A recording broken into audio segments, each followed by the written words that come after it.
yo, Clashers, what's up? It's your boy Bag, and welcome to another episode of Royale League! Yo, welcome for all the new and returning people. I hope you guys had a great break, a great Labor Day, great 2 weeks off, but now we are back into it. It is do or die this week. If you are new here, this is the league to be watching. We've got 8 clans, 2 division league format. It is a 5v5 best of 1 match, sort of battle it out kind of deal. We get 2 global card bans, 2 unique cards per deck, and there is, of course, a 1,600 prize pool. We are in the final 2 weeks, fellas. In the final 2 weeks. Oh my goodness. It is going to be going down today.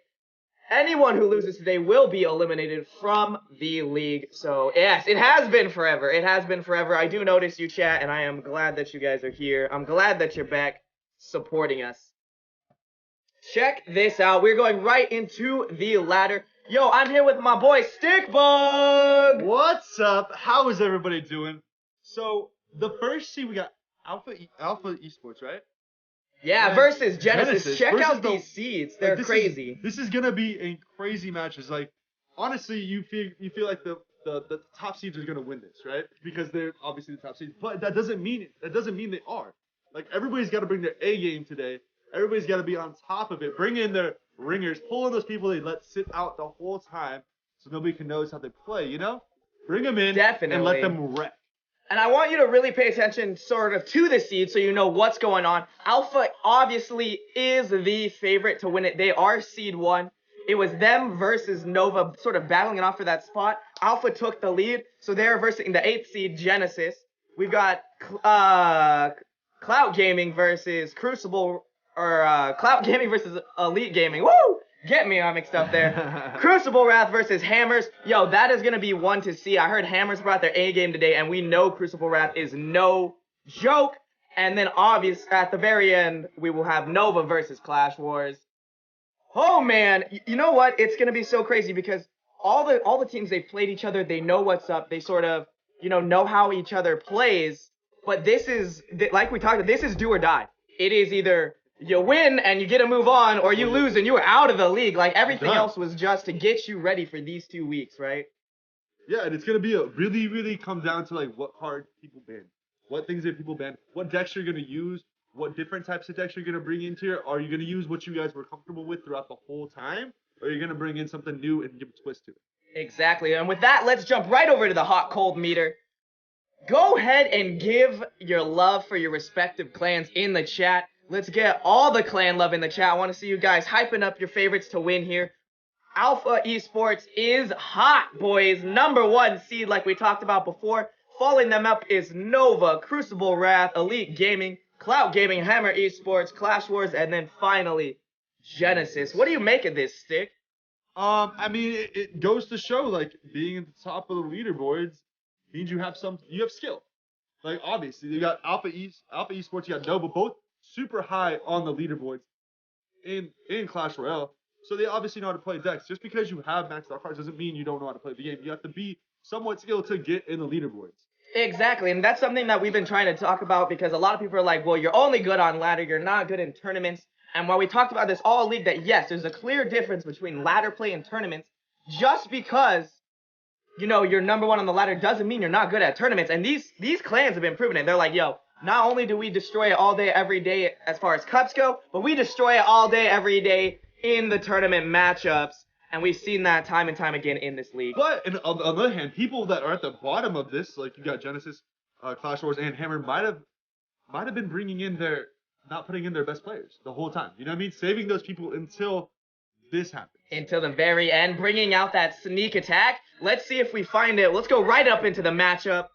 We have Alpha Esports versus Genesis. Look at this roster by Alpha. Bright Light, Trader Garrett, Trader Chris, Pompeo, and Will win. They came to kill it today. Ooh, that's going to be tough to take on. But, there's people on the other roster that's good. You got Sergeant, you got Skills, you got Jay, you got Gray, you got Kyle. Like, there's people on that team that as well. Oh, I think I think, you know, it's not that you don't know them, it's how well are they going to play today with the bans? How are they going to sort of, you know, everyone knows the names on the left-hand side, right? It's not that you don't know the names on the right-hand side, it's that you know the names on the left. We're expecting the people on the right-hand side to come back. We've seen underdogs in this league just absolutely shred, and so... Another thing you have to feel is, too, is a lot of these people that are known, they known because they play a certain type of deck. Exactly. Right? So that doesn't mean format, they're gonna do good in the league format, because there's a bunch of things that could change. There's a bunch of people that, because you can't all have the same deck. There's cards that are banned. Like, there's things you have to work around in your deck. So, I mean, honestly, just because they're well-known players doesn't mean they're gonna do well in the tournament.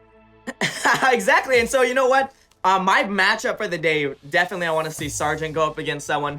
I know my boy Sargent. We'll see if he can sort of come through the crowds. We'll see if sort of Genesis can push through the big names and prove that big names don't mean anything in league play. So, I don't know. We're about to see it go down. I love how the average trophies are pretty close to each other. Yeah, that's really like both clans before everything, they're like really good. So I mean, like 150 at the top of the ladder isn't a lot. oh yeah, no, oh yeah, definitely not. What, 4,000 cups? Yeah, it's only more cups than ever before in the history of ever.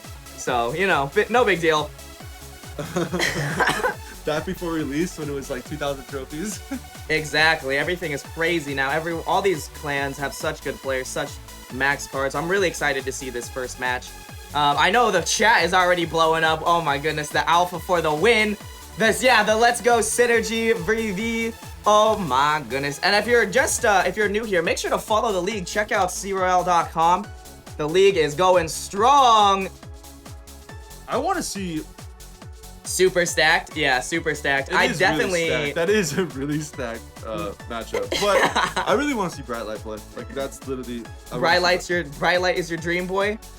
Bright Light's your dream boy stick. Here we go. You heard it first. Because I've seen Bright Light play on the ladder, right? I've seen him play on the ladder a lot. You've seen him play in tournaments a lot too, but he's been around in the game for a while, you know?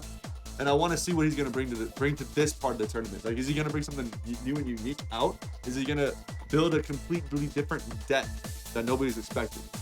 You know what? And that's something that's kind of interesting, especially because Bright Light hasn't played the decks that you would expect in tournament. Like, he played the Royal Giant. He was the one who played the Royal Giant.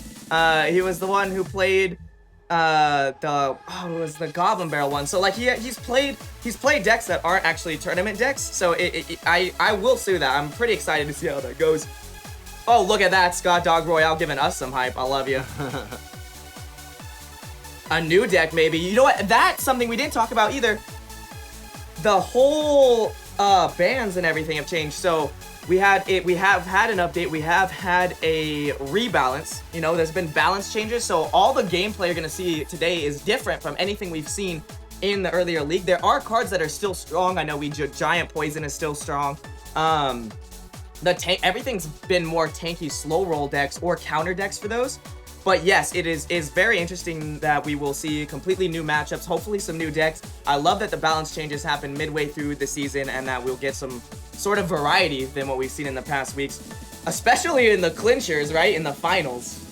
I feel like if Giant or Poison is not banned, I feel like somebody should just run Giant Skeleton to counter the whole back push. Oh my, yeah. And then Giant pull the Skeleton, Giant right? and Just pull throw it out. pull the Giant with a cannon across. No, we need to go full skeletons, Giant Skeleton, Scar Me. I mean, there's no poison. Like, what are you gonna do? There's like and balloon. Throw a balloon in there, and then throw a witch in there as well. Like completely. And then, you know, just for giggles, you know, throw the lumberjack in there. Oh my god, just blast it out of the water. You know what? It'd be really interesting to see sort of those kind of decks played, especially because the bans are going to be absolutely different than what we've seen. Or, I mean, will they though? That's actually a good question. Will they be different from what we've seen in the league, or will they be sort of what we have always expected? I mean, is the Hog Giant going to get banned normally? With this last update, right? We don't know what people are going to ban, because the last update changed up the whole kind of meta, I would say. With all like the nerfs and the buffs of different cards, it now made Giant Poison super strong in the whole tournament and the ladder format. So are we gonna see people banning Poison? We're gonna see people banning Giant. We're gonna see people still banning Miner, Hog Rider, like all these different things, or is it gonna go to what the meta is now? Yeah, well, what about that bowler? Oh, yeah, What bowler. about that bowler? Dropping to The 5. thing I've hosted quite a few tournaments since the balance changes, and the one thing I can tell you for sure is that you either need to be playing bowler or you need to know how to counter it, because bowler has been absolutely destructive in tournament format. It's not that the bowler is destructive. It's the fact that you got the bowler behind a giant or behind some kind of tank, or you're running a bowler in a minor, or you're running bowler as a defensive thing against a hog rider. It's not the bowler is super strong itself, because you can counter bowler is very much a counter card. I think that's something that I keep saying that, and I keep telling people in my streams, and no one really realizes, but it's meant to be played counter. You know, you're meant to bowler in response to hog, bowler in response to barbs, bowler in response to that slow roll push, and that's when you're going to get the value out of it. A lot of people think they can just drop bowler because, you know, it's bowler, and then throw stuff behind it, but it's not really meant to be played like that. You really want to drop bowler and then throw something to get a counter push. You'll see time and time again, people will sort of throw bowler as a counter and then not have the elixir to make that counter push. So you'll see the low, and I'm sure if people are playing bowler, we will see it today. We'll see the lone bowler sort of walking down the bridge by himself with nothing behind him, and obviously he's not going to be effective right there. He's easy barely to got the help of a distract. bout, so He's very easy to distract. Like, you can drop an Ice Whiz off to the side of your tower, and it will not hit the bowler. Ice Whiz can take the bowler out with the tower on it, and the bowler will not even touch the tower. yeah, exactly. That's what I said. He doesn't have the health that it needs. It has to be played counter. It needs that. But I'm defensive turn into a push, or build up a push, put the bowler in the very back, and put a giant in front of it. Put a what else you put? You can put golem in front of it. You can put a bunch of things in front of it that will make it strong, but it itself isn't a tank card. Isn't a card, but it doesn't do as much damage as it used to do either. It still does a lot of damage, has that pushback effect, but it doesn't stop like big unit pushback. So a P.E.K.K.A can wreck that. You know what I mean? There's a bunch of things but that I'm can take it expecting out. to see it played. I'm No, it's expecting gonna it be to be played. played hands down. It's gonna be played, but you're not gonna. I don't feel that it's an overpowered card. You know what I mean? Oh no, I think bowler finally found its place with the 5 elixir. Definitely not the value at 6. And so the 5 rebalance was sort of some weaker stuff. I feel like that is definitely where it needed to be at. And the whole, I feel like the whole giant bowler poison, the giant poison guards, mini P.E.K.K.A, all those different combos with a giant poison. It's not the giant, like we were saying. It's not the giant that's the problem. What were we saying? It's the poison. It's the poison that causes the problem. biggest problem with those decks. The giant itself isn't an overpowered card. Isn't a super strong. Yes, it does a lot of damage when it gets to the tower, but it's so easy to pull away. You can kill it with a cannon, pulled correctly. You know what I mean? You can kill it with an inferno. You can kill it with so many different things. But that poison drop there means you can't drop like guards or anything else to take out the back units. And the back units is the problem that does a lot of damage to your tower. The giant itself isn't the biggest thing to worry about. And that's going to be true for the bowler too. Yeah. And then you got the poison with the bowler and the giant. You literally can't drop barbarians at all. You can't drop minions. You can't drop anything to take out that push. You have to literally kite everything away. You know what I mean? Yeah. You know what? And that's a big thing. That's a big thing to talk about, especially right now in the current format. Kiting and pulling things away from the pushes are really, really, really, really what make big plays. Like if you have the since we talked about slow roll's been a big deal, giant poison's been a big deal. Sort of those types of decks, you can't let those pushes come at you full force. You really want to pull away. You want to pull away the troops behind the giant. You want to split the giant exactly like you were talking about. That's how you're gonna most effectively counter those. That's how you're gonna most effectively stop these decks that are the meta decks. And I just got confirmation they're gonna give us a little insight into season 2. Ooh. Oh. Let's get it on. Let's. Okay.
Heyo, look at that. Did you guys get a little sneak peek at a band simulator, maybe?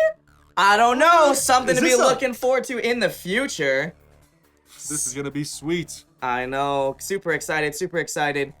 Already, oh man, we're in the finals and we're already thinking about a season 2. What? So, a lot of people ask on my stream, I don't know if they do on yours, what do you do about the whole giant boulder, the whole giant poison? How do you stop that? Because it's becoming ridiculous on the ladder, right? Yeah. Have you had that happen? It is meta. It is meta. Yeah, Everyone wants to know how they do you effectively shut that down. Well, what I've done is Inferno is the greatest counter to any tank unit there is. Drop an Inferno towards the middle of your base, a little bit back to where both towers will hit the giant on top of the Inferno, just destroying the giant as well. And then you got that bowler behind with the mini pack or a mini pack of guards, whatever you have. Drop a Valk and zap everything behind that. Valk will clean up all the back area while your Inferno takes care of the giant. Or you can drop Barbarians. Whatever unit you want to do to take out the back units is perfectly fine. We'll take care of them. But pull the giant. The biggest thing is you want to get that giant away from your tower towards the middle. And that Inferno, once it's done cleaning up the giant, it'll clean up the rest of the stuff as well. Exactly. It is Bag Jack, and welcome to the stream. And I think, yes, the biggest thing is pulling those pushes.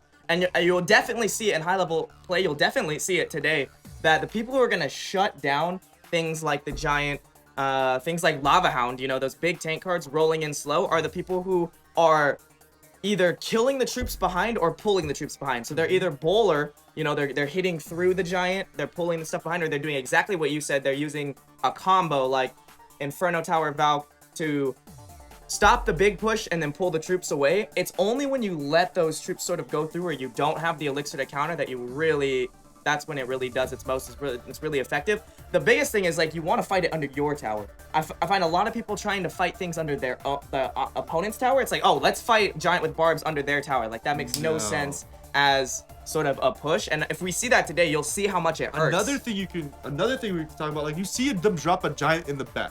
You see that giant in the back, right? You're already almost at full elixir. Push the other side. Don't let them build out a push up. Split it. So you can push the other side with whatever you're running, like a minor mini pack, or you can push it with a hog rat, or whatever you're running in your deck. Push the other side.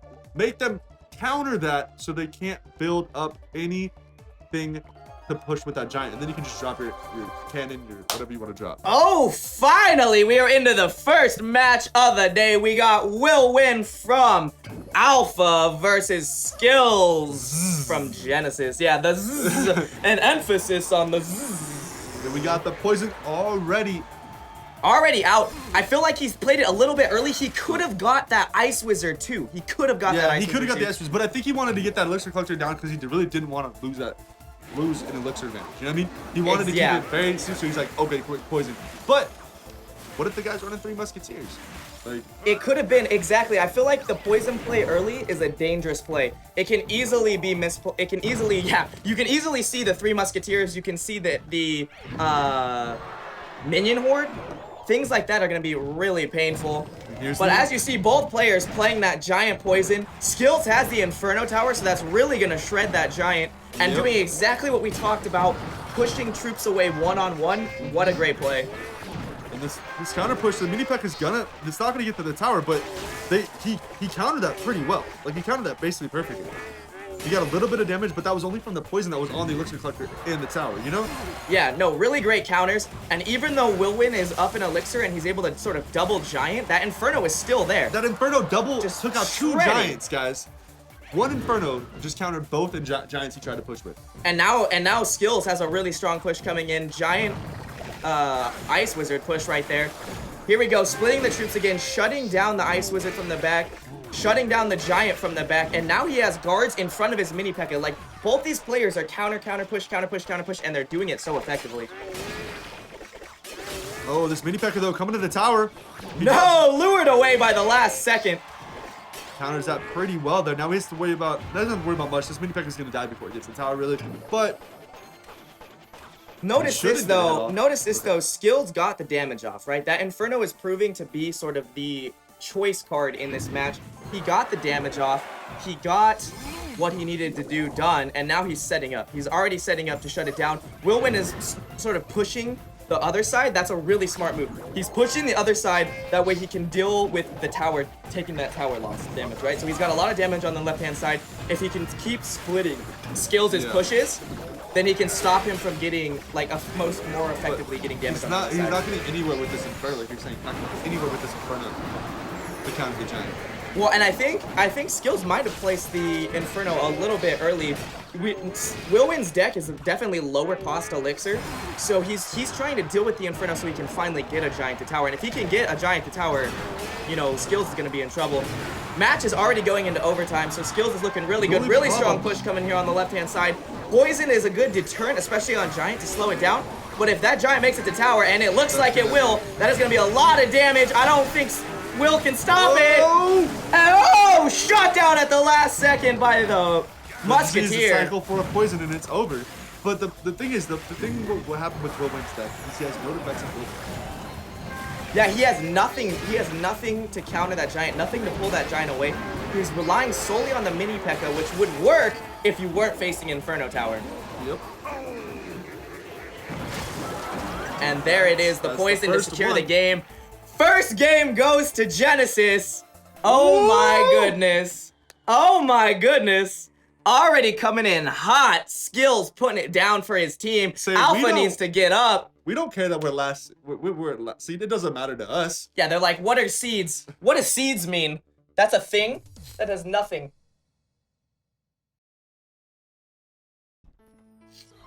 Oh my goodness. Gosh. That was a crazy matchup, though. I mean, you can see what happens when you put that Inferno, like we were talking about. That Inferno does wonders against the Giant decks. Yeah, you know what? Inferno, time and time again, I've seen it in ladder that the counter deck's not even playing Giant. Well, we noticed that Skills was playing Inferno Giant, which is actually something I don't see a lot. I see sort of Inferno Minor damage cards, so like Inferno Minor mini P.E.K.K.A, and I've noticed that really shuts down the current meta. So I was sort of expecting him to play that. So when the Giant came out in the very beginning, pretty interesting. He just teched the Inferno. I mean, he knew that the meta was going to be tanky. We talked about it. The meta's going to be tanky all day. But play the thing with that Inferno, play though, to he your advantage. wouldn't have been able to handle a minor deck with that Inferno in there. Because the minor deck would have just gone around the Inferno the whole game. He wouldn't have been able to really play it much. He wouldn't have been able to play against it as much. So it was more like he was betting on the Giant. Yeah.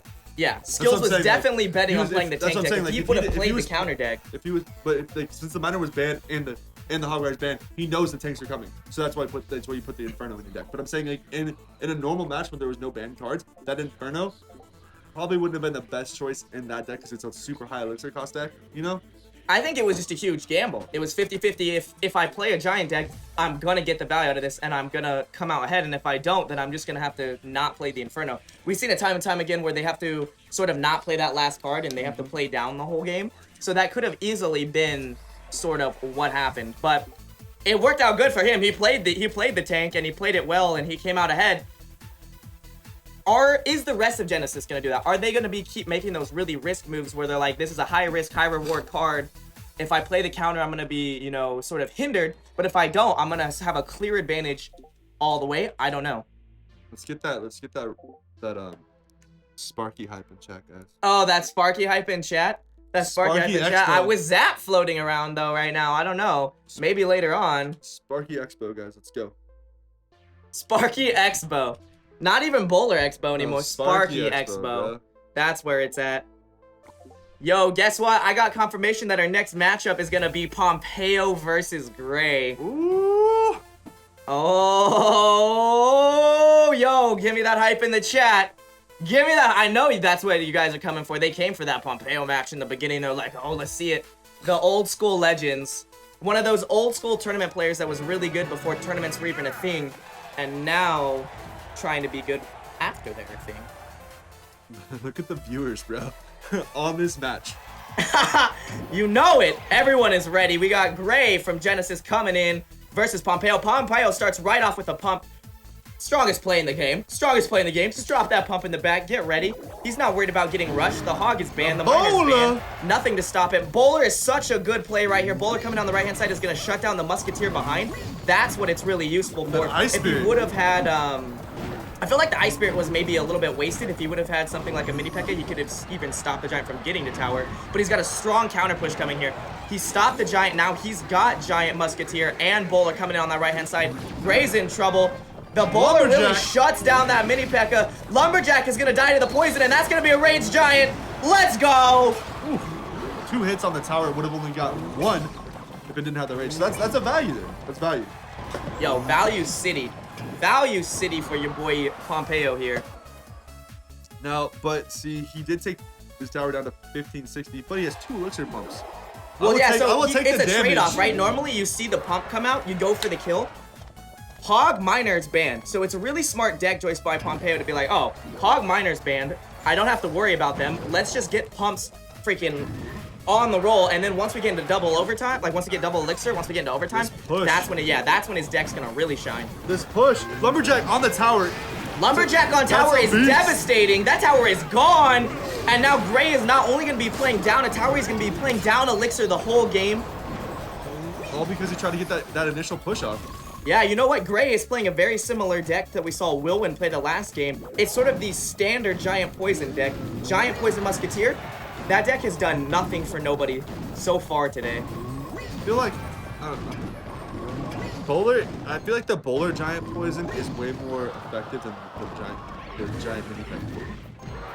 I feel like, whoa, that's because Bowler behind Giant is just so annoying. Like, you have to really, like, there's no miner. There's nothing, like, he needs the miner. He needs the Ice Wizard. He needs something to lure the Bowler away so he can shut down that Giant. Because the Bowler keeps pushing your troops off the Giant. And the Lumberjack's just like a mini P.E.K.K.A with rage. Literally, that's what it is. Definitely, and that rage is proving to be fearsome.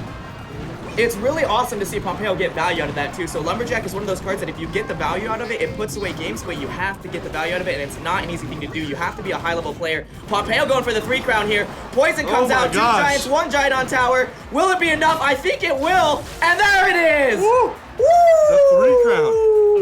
Here we go. And Alpha on that comeback. He didn't even play his last card. Didn't even need it. Did not even need it. What was that last card? Let's check it out. Let's see what it was. His last card was a Zap. Okay. Sad face. Zap face. I don't even know what to do there. Well played, Pompeo, coming in strong. That gives us 1-1. We are now 1-1. It's easily anyone's game. We just started off. We saw Kills start off his team really strongly. Pompeo come back and be like, not today, boys. We are neck and neck here. We are neck and neck with Alpha versus Genesis. Going into that 3rd match soon. That was a... That's Pompeo for you, though.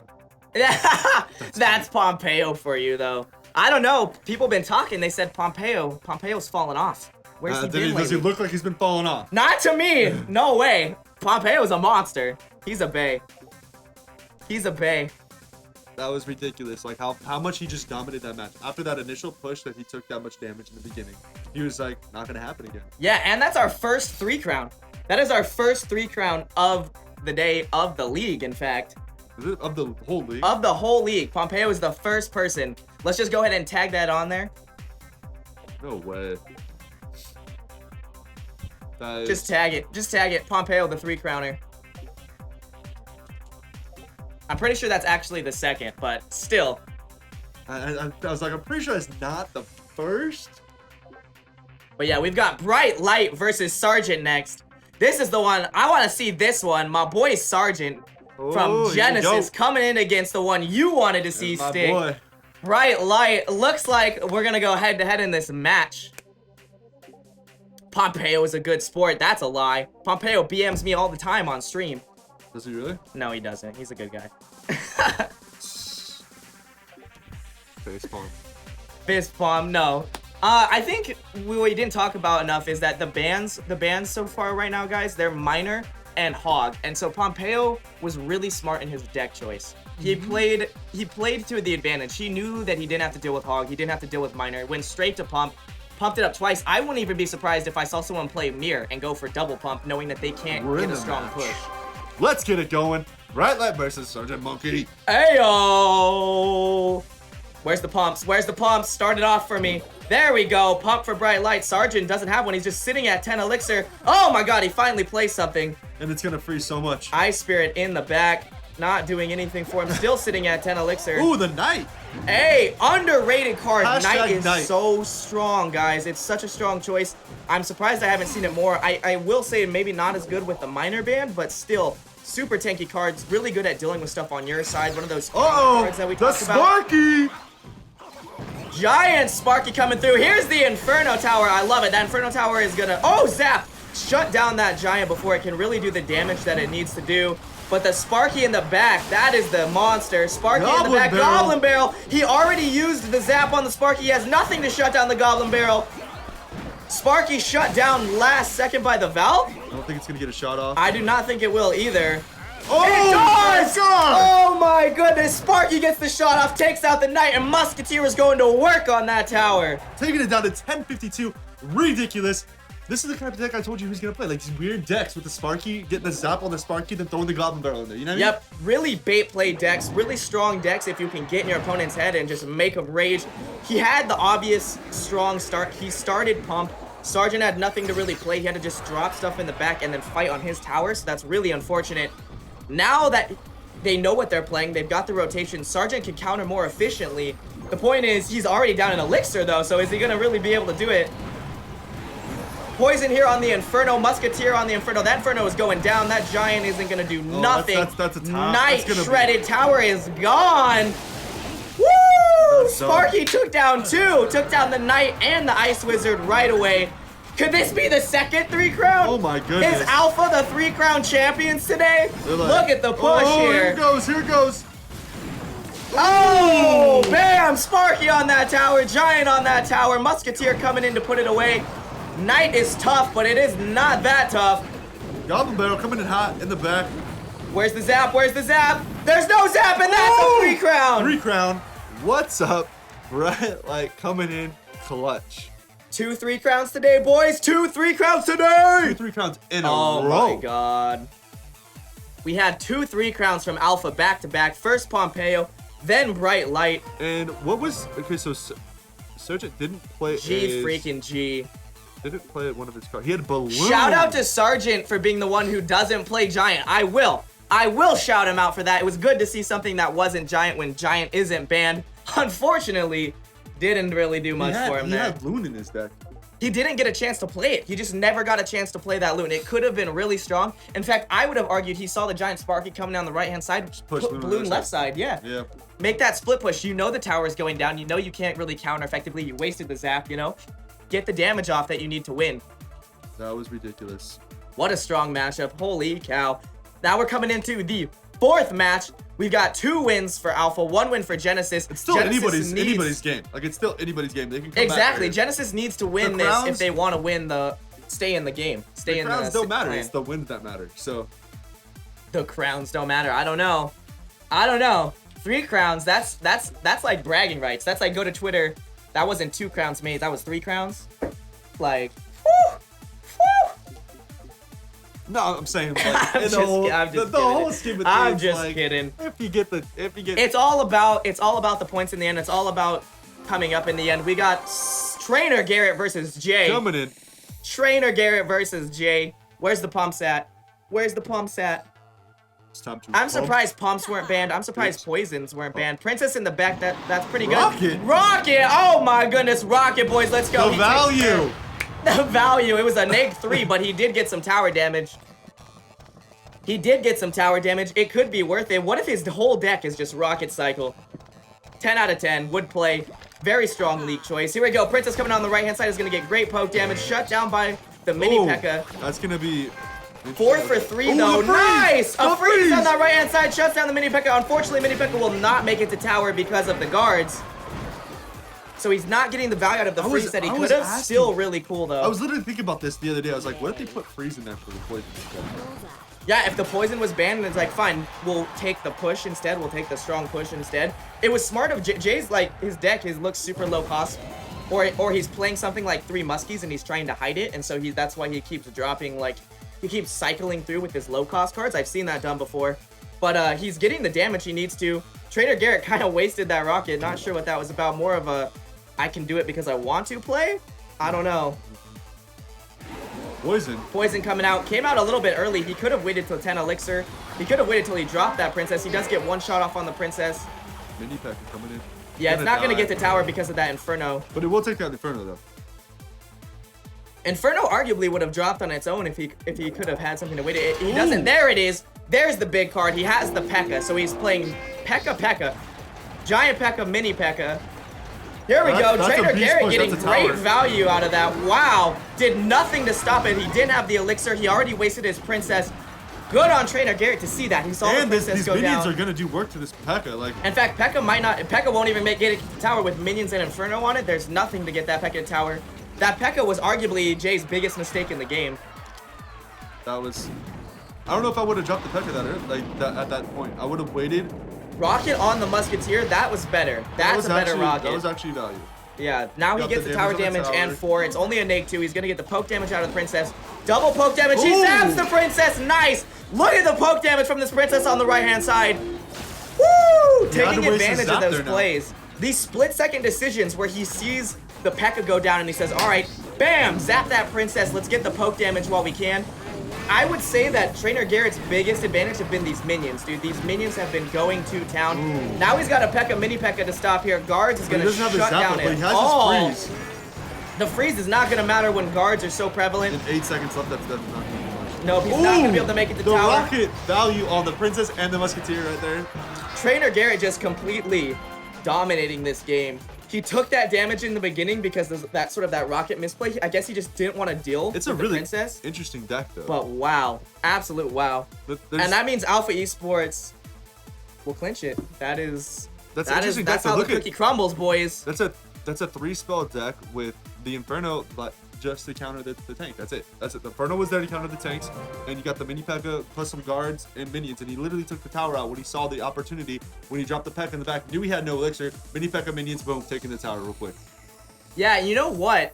It's crazy that, or it's not crazy, I think it's smart, that the Infernos have been the card of the day. Yeah. Hands down, Inferno's card of the day. It's shut down all the tanks. For 5 elixir, it's done what it needs to do. We've seen people sort of misplay it where they don't get the value out of it. They drop Inferno and sort of don't have anything else to stop zaps.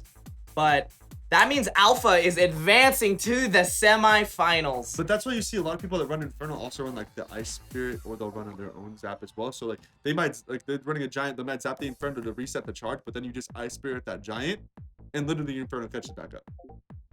Exactly. And in fact, it would be smart to play.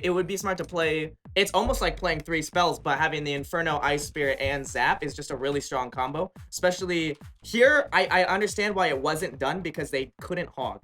Yeah. So you would see that a lot with hog play because the Ice Spirit, the hog, they go so well together. They're like that PB and J right now.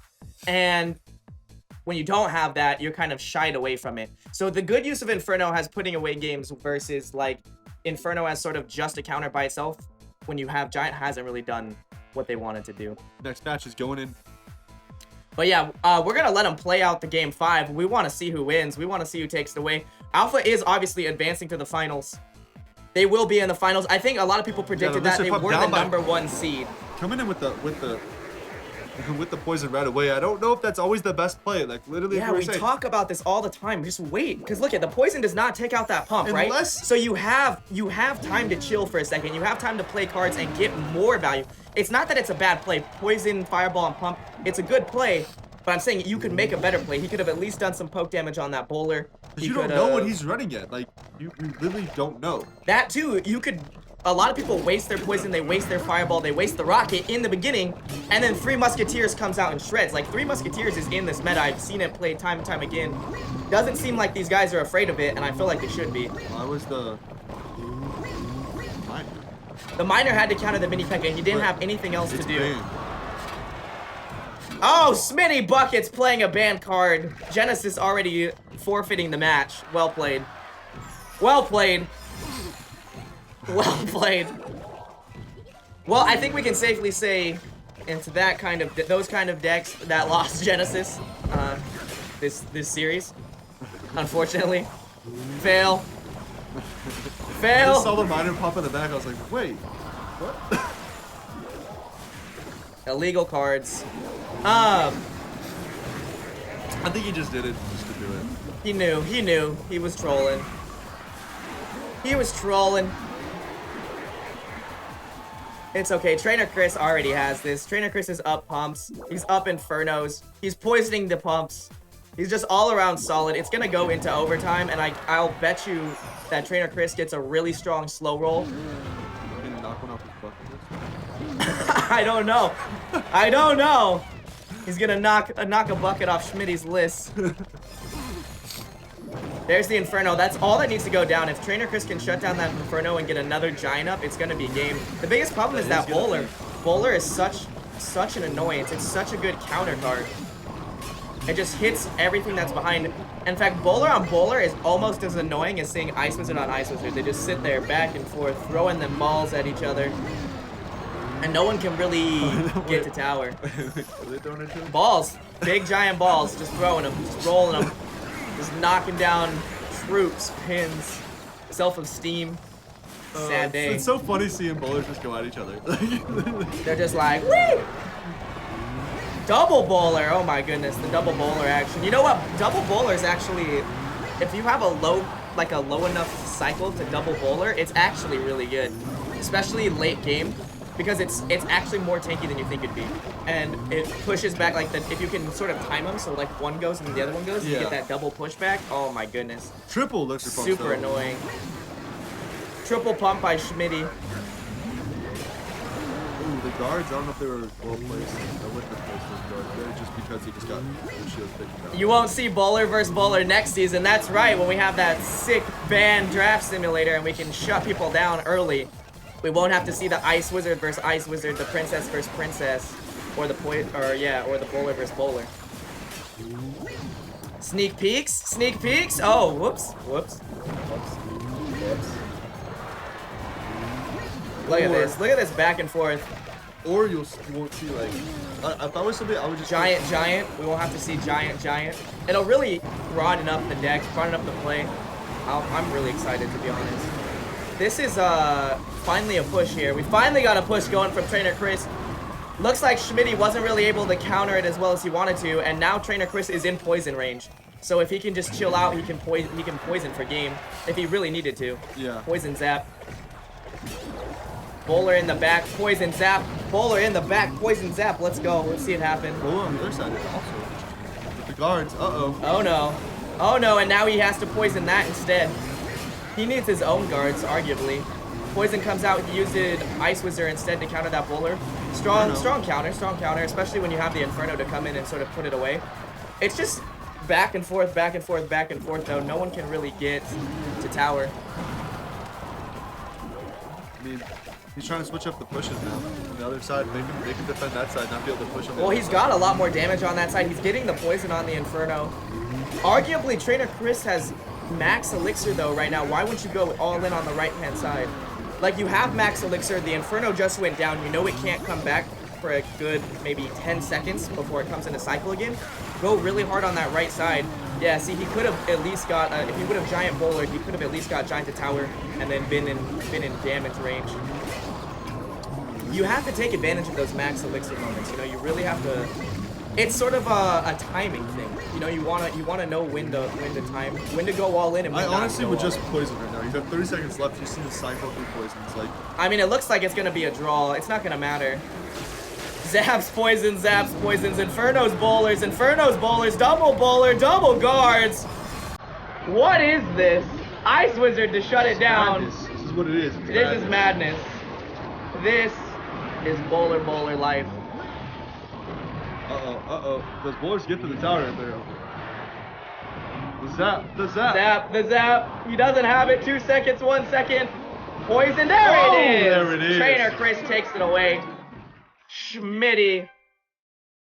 I will commend Schmitty for not playing the minor anymore. He realized it was banned. He was like, oh, I'm dumb. And then he stopped playing it. At least he didn't play it the rest of the time.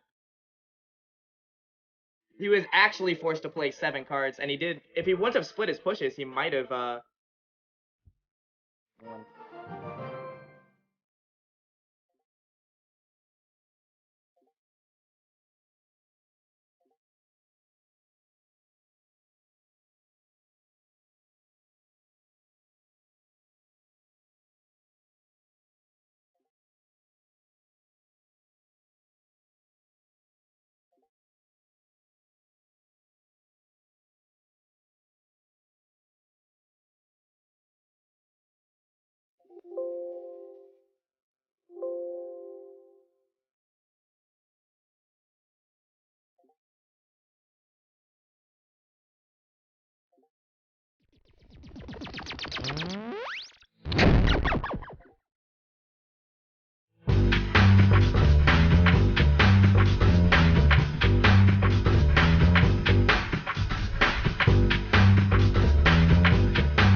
All right, so we had Alpha Esports versus Genesis. Alpha took it 4-1. Now we're jumping into Elite Gaming versus Clout.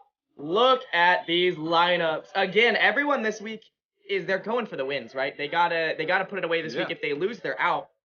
Look at Clout Gaming over there. We got Isopa, Rice, Odyssey, Tag, I'm pregnant. Oh God. Really strong players from Clout. Arguably some of their best players. And Elite Gaming, who has a higher trophy average. They got Trainer Nick. Yo, my boy Trainer Nick destroying it. Marcus is a beast too. There should be some really good matchups here. Like this team they're both solid players. All of them are solid players. I said both solid players. Teams are solid players. Like, yeah, we can argue that everyone in this league, they have monstrous players. All the clans here, some of the clans, they're always on the leaderboards, if not number one, Nova.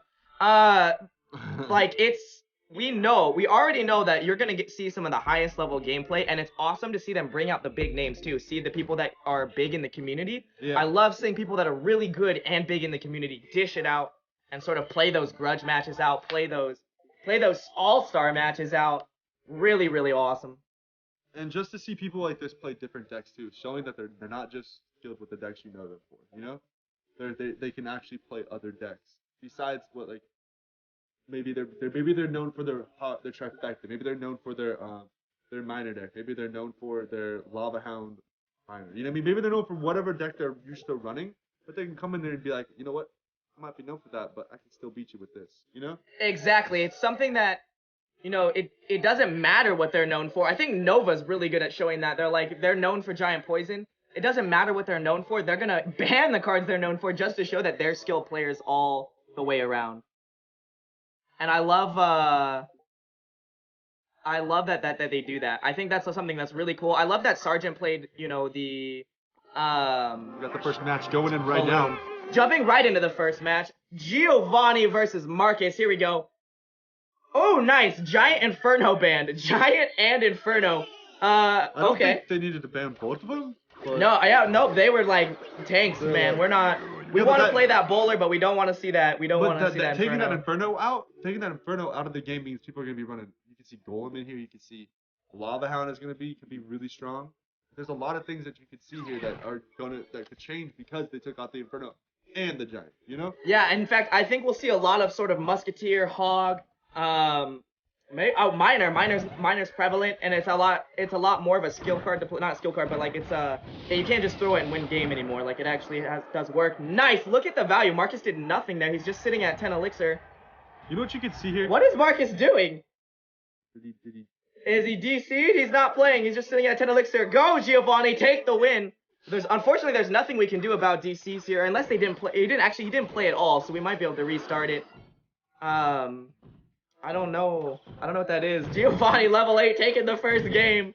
Is he level 8? Oh, he's level 8. Look at that. It's the wrong matchup, that's why. Okay. No, bro, you just got beat by level 8. No, yep. Marcus just lost to level 8. Hey, let everyone know. No. Marcus is a monster. We'll get right back into a real matchup. Oh my goodness. I was like, wait, the match already started. Hashtag level 8. Giovanni is a mystery. He's a ghost. He's like, I got level in. 8 I got in, boys. Level 8 OP, guys. Level 8 is OP. With that level 5 Musketeer. Level 8, yeah, exactly. Level 8, but level 15 cards. The struggle. But yeah, so we know Marcus is already going to be playing first. I'm glad that Marcus just waited and he didn't reveal his deck. That way nobody can see what he's playing. So that way they still have that sort of surprise factor when they jump back in. So Giovanni's clan has a win so far. yeah, Giovanni won, everyone else 0. Coming ahead in the finals. Oh my god, the real MVP. Steve Bobbin, boom, shouted, man. I'm glad that you enjoy the league. Let's get some hype. I need some hype here. We're gonna jump into the real match of Elite Gaming versus Clout. Give us that Elite Gaming, give us that Clout Gaming hype. Let's freaking go. I want to see the love for the clans in the chat. I love when you guys support the clans in the chat. You shout it out on Twitter, you shout it out everywhere. That is so cool. It's always cool for a caster to see the community give love back to the people that love the community. So Give me that. Let's go. Give us that love in the worst chat. We'll get it signal, going. the worst thing to get in the game. The worst thing you get in the game, the Wi-Fi symbol. Everyone knows. Everyone knows the Wi-Fi symbol is freaking savage. That's the worst card. But yeah, if you guys are enjoying the league, if you're excited for season 2, getting some sneak peeks at that band draft simulator, give us some love on Twitter. Give us some love on the websites. Check out the website for more information. Retweet. Hashtag love CRL. Yo, let's go. Hashtag ban Giovanni for life. Yeah, there we go. We got the clout gamings popping up. You got it, Steve. Elite, let's go. Woo! Yeah, they Perfect. kind of screwed it up because now people that game, yeah, that was All right, the real match, Marcus versus Tag You're Pregnant. Yo, Marcus coming in with the rage. All right, we already talked about the bands. We got the giant Inferno band. Nice. Inferno is banned. Lava Hound in the back. Already starting off extremely solid plays. Pump by Tag You're Pregnant is the best way to set up to counter that. The question is, does he have enough counters to deal with it? It's really annoying. Like, Ice Wiz coming in. Lava Hound is one of those cards that's super annoying. The Ice Wizard arguably would have been Lumberjack. better to wait. That Oh, nice. Okay, I was going to say Lumberjack will shred that Ice Wizard, but he got shut down by the Mini P.E.K.K.A. And that means that the Lava Hound is going to get more damage on tower. The Pups are going to do more damage. Really strong counter with the Minion Horde to shut down the Pumps before they can do the work. And the Miner. For those that didn't notice, he sneak pushed that Miner in there and he shut down the Pump. That was really good by Marcus when he had arguably lost that altercation. Those guards are gonna Guards! Yo, guards so weak but so strong when you can't shut him down. Took almost half his tower there. Just with just guards and a miner. Like, oh man, Miner's one of those cards that it lets the pushes be dangerous, you know? Minions by themselves, whatever. Minions, Miner, tower's gone. And we saw that damage done with the guards. I think a lot of people missed the damage that Marcus did on the right-hand side. He had sort of lost the trade on the left-hand side, and he got that split push damage on the right-hand side. I think that was a smart move, and now he's resetting with the Lava Hound on the right-hand side. Tag You're Pregnant is going for the same counter here, so Marcus knows that he has to change up his sort of his routine if he wants to win. It was unfortunate for him to play. Doesn't get the Miner on the right Princess though. That was what he was hoping to get right there. Yeah, I saw that. That's really unfortunate. The Princess the Miner got shut down by the guards. And Princess is gonna live and get poke damage on that left-hand side. That's I still don't feel like Baby Dragon is the strongest choice. I'm gonna argue with you that argue for you that you're right. I don't know what the Baby Dragon really is for here. I don't think Marcus is getting the value he needs to out of the Baby Dragon either, and he's not doing anything to shut down those pumps. He's playing arrows. So he's got the arrows. Baby Dragon, I guess that's sort of like trying to make up for not having a fireball or poison. I'm not sure. But he's gonna keep taking damage on that left side tower if he can't counter these pushes, and so far it's looking pretty bad. Yeah, 822 left on the tower. He's just counter pushing when he pushes with the Lava Hound. You know what I mean? Stopping I think he's mainly he wants to just stop these pushes and just let Lava Hound go to town, let Lava Hound do its little poke damage. Unfortunately, Tag You're Pregnant has that Minion Horde. He's got that Princess. He's got the Ice Wizard, so he does a lot of crowd control damage. A little bit of damage there with those Lava Pups. But the problem is he's down to 503 on this tower, and the Miner gets win the game basically. Yeah, Miner at 503. Unfortunately, Tag You're Pregnant also doesn't have any direct damage, so he has to Miner Princess for poke damage. Look at Miner. Wow, he took way too long to counter that Miner. Miner got 150 damage on tower. That's really unfortunate. He's got a weak push coming on the left-hand side. Lumberjack coming in on the right-hand side. Arrows aren't going to take out guards. Mini P.E.K.K.A. is going to shut down that Lumberjack, and Miner for game. Will it put it away? It will. Tag You're Pregnant. Clout Gaming takes the first match. Marcus with the Dragon. That Dragon there just not doing what he needed to do. Baby Dragon is good, but not good enough, apparently. So Clout's going into the series 1-0. They're already up on Elite Gaming. Elite Gaming had a really cool deck, but it just seemed not in line with the meta. Not very synergistic. He had arrows and Baby Dragon, and he didn't really get the value out of him. At least he did have some direct damage. We noticed that Tag You're Pregnant didn't have any direct damage besides Miner. There was no poison, there was no fireball. Zap was all he had to rely on. Interesting to see people not playing those even though they're not banned. Like, poison fireball, fireball zap, poison zap. Really strong combos to have in your deck. Yeah. I mean, it worked though. I feel like the poison really wouldn't have helped him against Marcus. So the tech choices ended up working. But now Elite Gaming's looking for a win. They need to get that one win so they're not backs against the wall. It definitely sucks going into match 3 when you're 2-0 and you're like, oh man, everything rides on me. We've seen people do it though. Oh, we see people come back. We've seen the comebacks and they have been epic. It's just not a good position to want to be in. Yeah. I'm excited to see sort of what decks we'll see, knowing that the Giant and Inferno Tower is banned. We have the Inferno ban, the Giant ban, so we're gonna see the Giant Poison deck instead of the Giant, throw the Golem in there? I have no clue. It would really be interesting to see. So we don't have Giant, right? I think the Lava Hound was a smart move. I feel like Marcus was onto something. He just didn't play the correct synergies with the deck. Yeah. He definitely could have got more value out of it. I got confirmation that we've got Palumbo versus Rice next. So both people that are known sort of not playing meta decks either. We'll see if they come in hard meta or they come in different. The bans really make this interesting. I'm surprised we didn't see Hog. Yeah. I know Hog isn't like the most huge meta card. It's not like the Giant Poison Bowler or the Lava Hound or stuff. But I mean, Trifecta is still really strong. Hog is still really strong. It may have fallen out of favor. It may not be as popular. But that doesn't mean that it's any less strength than it used to be. It's Elite Gaming versus Clout. That's what we've got right now. The Clout roster is solid. Yeah, Clout roster is pretty stacked. I mean, I feel like Elite Gaming has some really good players too, though. Like they both got good players in there. Everyone in the league, we already talked about this. Everyone in the league has monstrous players and big community names. People that are known for the community. So one of them tournaments. Yeah, like Pompeo, like Odyssey. It's Ahsoka. It's you know what I want to see? We have the Inferno ban. Okay. So we know that the tanks can roll in hot.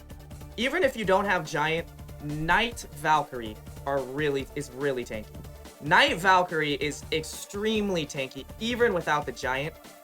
I would love to see someone sort of play that Knight Valk Minor and then just some major damage cards in the back, knowing that they're not going to really be worried about playing against Giant. Because, like, the biggest problem with that is, like, if you play something like Knight Valk, the Giant counter on their side sucks because they deal with your Knight and they have a Giant out and then they can counter push. Well, you don't have that problem here. That's something that I would sort of see, like, Pompeo play. So one of those weird people play. They're like, oh, Giant Inferno's banned. Let's build a deck that really maximizes that.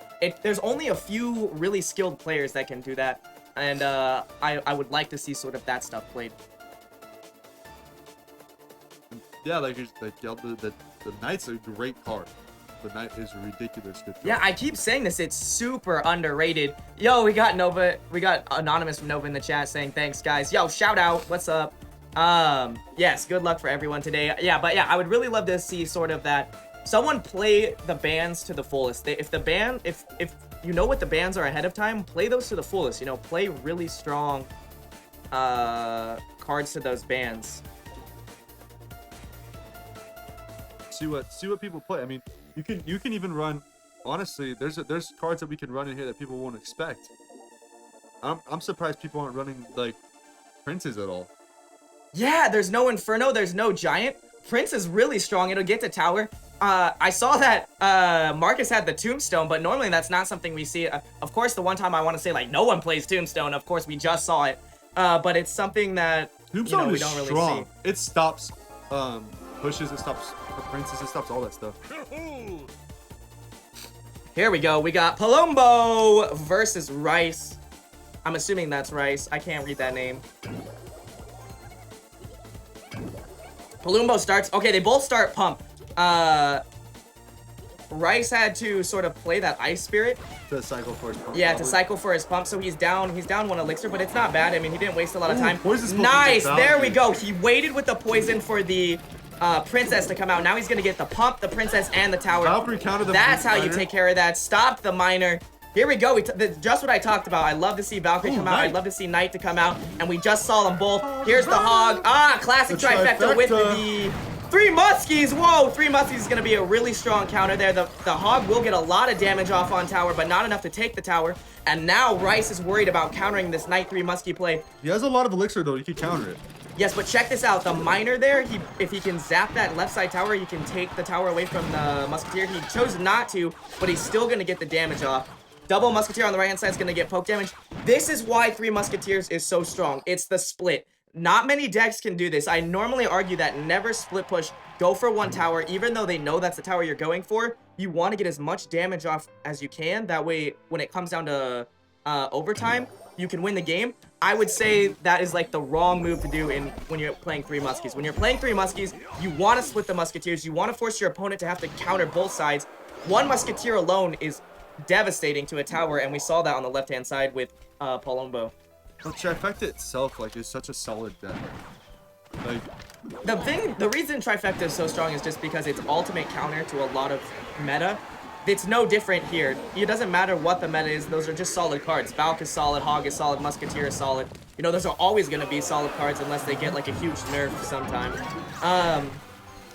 And it's showing. It's doing work.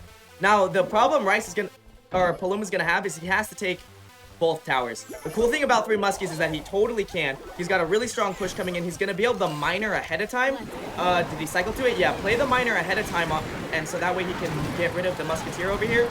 Shut it down, shut it down. He does. He shuts down the Musketeer. Unfortunately, that cannon's going to shut down his Musketeer before he can get to tower. But he's got a strong push coming here on the left-hand side. Shut down the Musketeer with the Ice Spirit.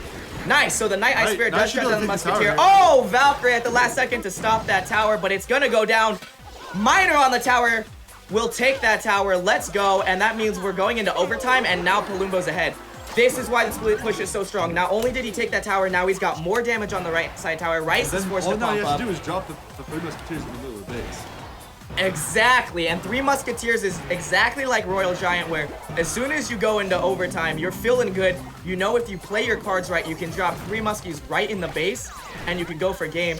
I feel like it was almost a mistake here to drop 3 Musketeers early. He will stop the Hog push, but he dropped him right into poison, and now he's not going to be able to counter with him. He needs to get to that 9 elixir. They're all going to die. Yeah, exactly. He needs to get to the 9 elixir so he can drop him at base. But he has 2 elixir pumps down. He's in overtime.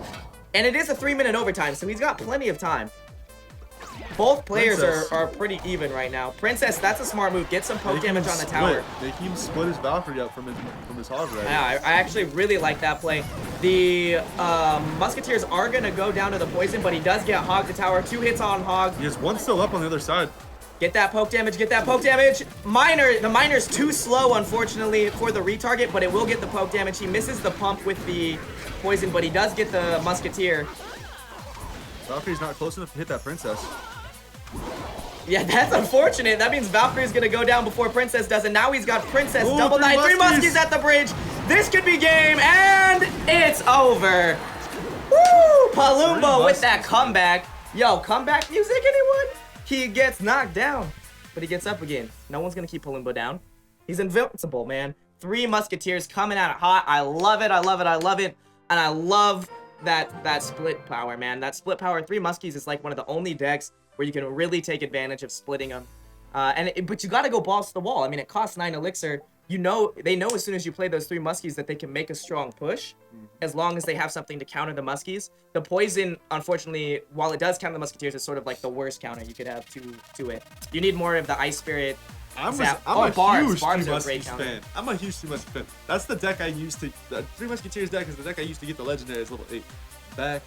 Back in the day. Dang, you heard it here first. Hashtag 3 Muskies at C Royale League. Let's go. But mine was the 3 Musketeers, 3 Heka.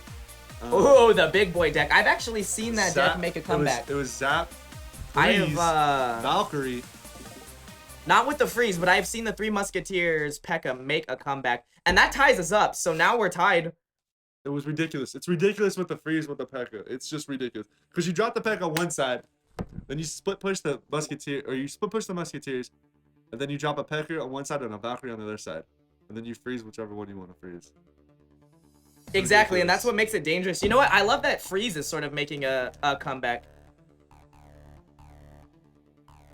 And then my other cards were just cycle cards, either We've minions. seen yeah, those well, the cycle cards are really good in a 3 muskie deck. Like, you need low cost cycle because you don't want to play 3 muskies right away. It's very rare that you want to drop the 3 muskies right away. You sort of want to save them until the damage. Unless you know you counted them perfectly and they have no elixir, drop 3 musketeers and go. What I mean is, like, unless you see the fireball, unless you see the poison, unless you see that stuff come out, you know, you're cycling countering to set up those pushes. And then, yeah, when that comes out, you go ham and you The worst is when somebody drops 3 musketeers on you right out of the gate and you're like, who does this? And then you just try to counter it really quickly.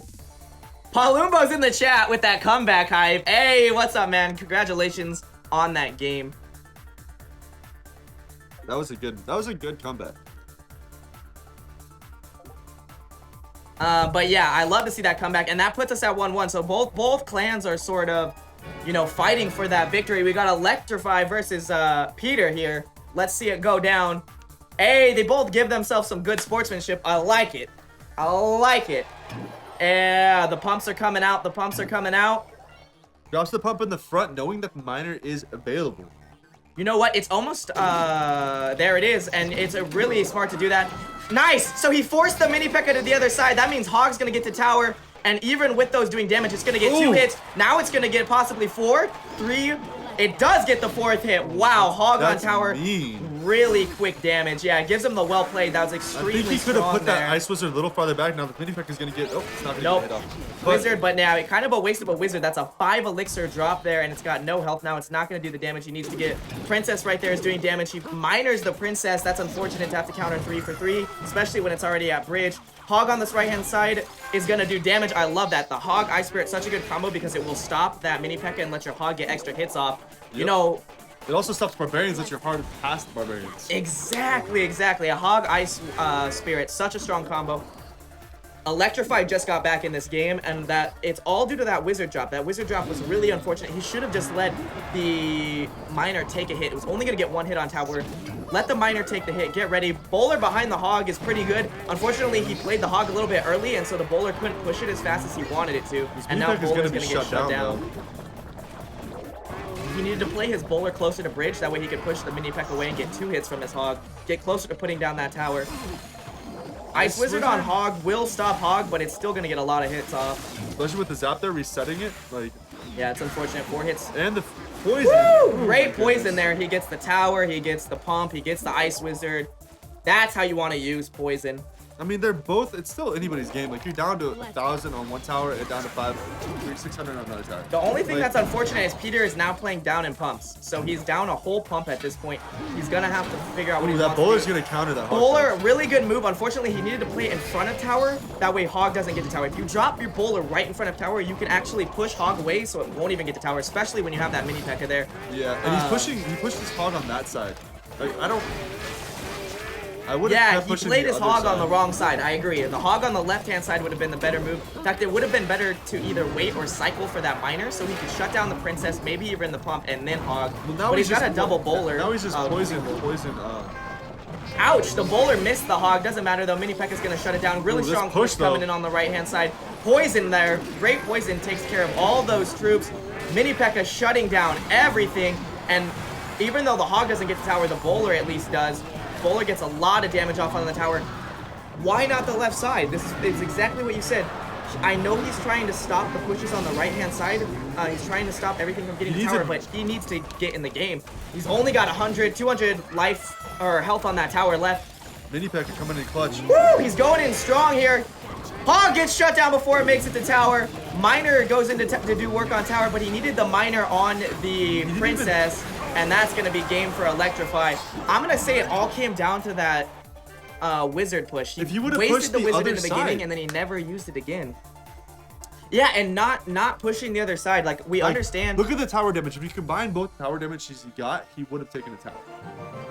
Yeah, exactly. Well, and it would have been in overtime. Like, I feel like, yeah, he would have given up the right side tower, but then he would have gone into overtime. Also, something he could have done that I don't see people do a lot, so I want to talk about it because maybe I can help some of the new people. Bowler in the middle. Super weird. Not normally played, but let's say, like, in this case, Peter, he wanted to push that left-hand side, right? Yep. He knows the Hog's coming in on the right-hand side. He can't really deal with it.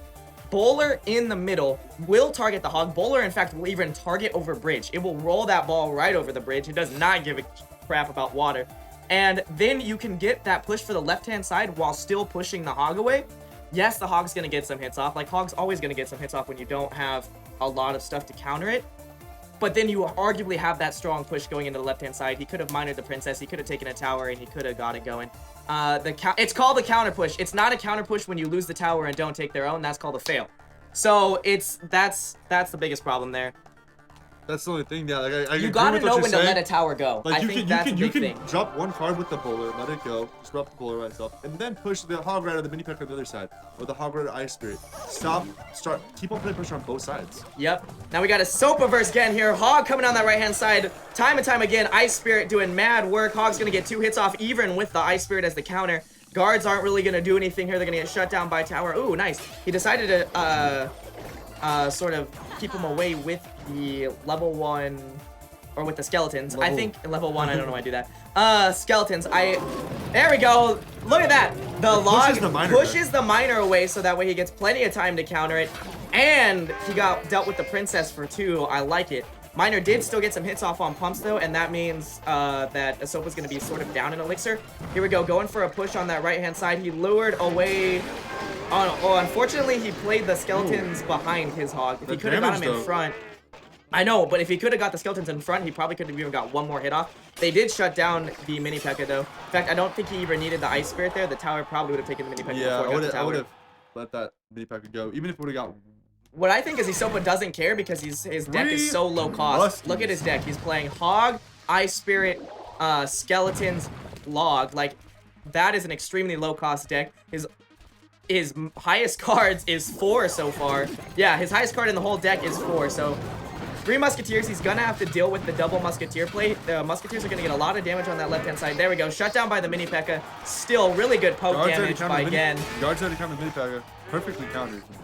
Yeah, guards and for 3. Unfortunately, the mini P.E.K.K.A. did its job. It got the princess. But he still got the tower down to 1734.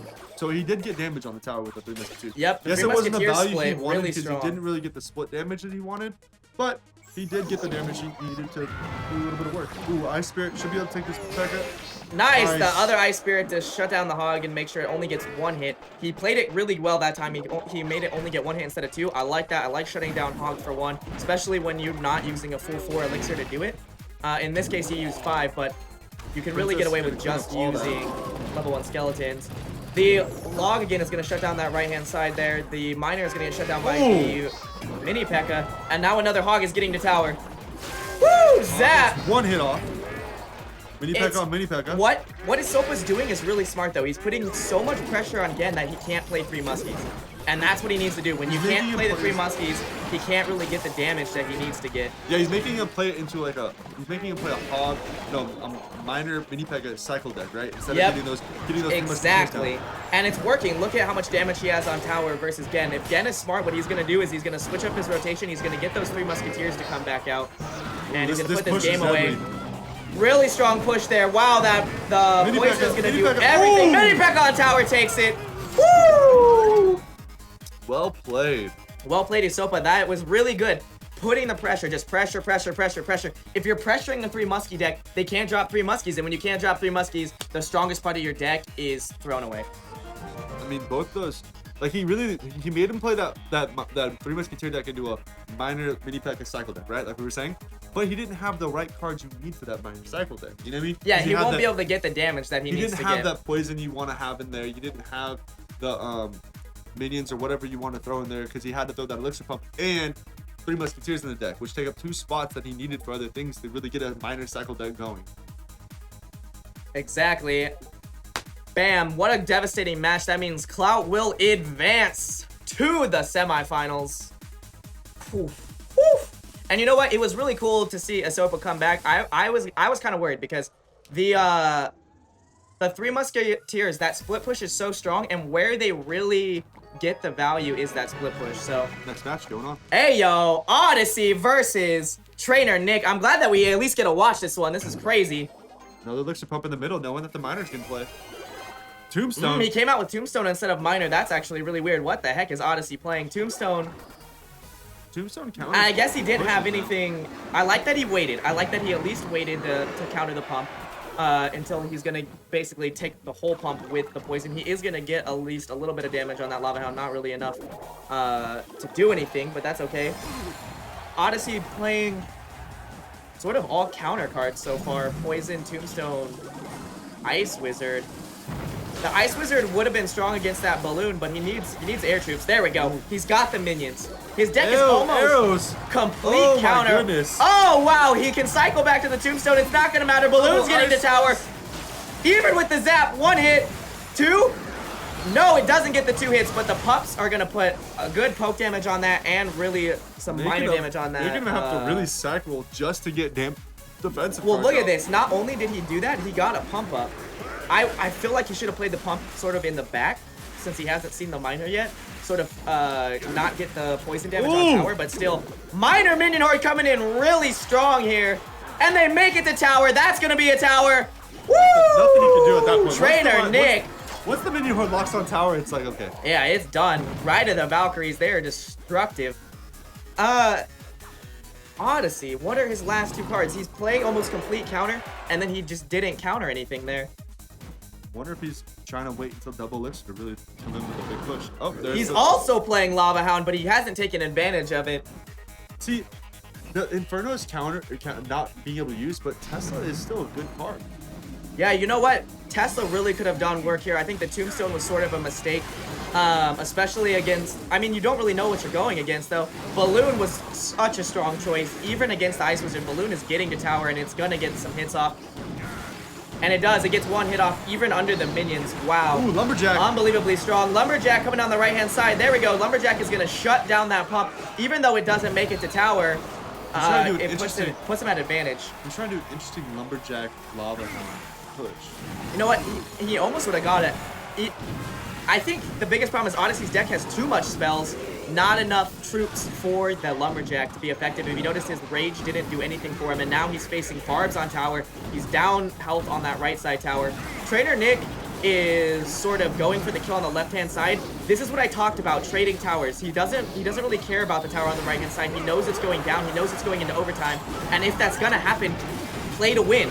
You know, take that left side tower, take the damage. Here it comes, Balloon on tower. That's game. Shut down by the Lava Hound and the pups. Look at that King Tower he had going there, though.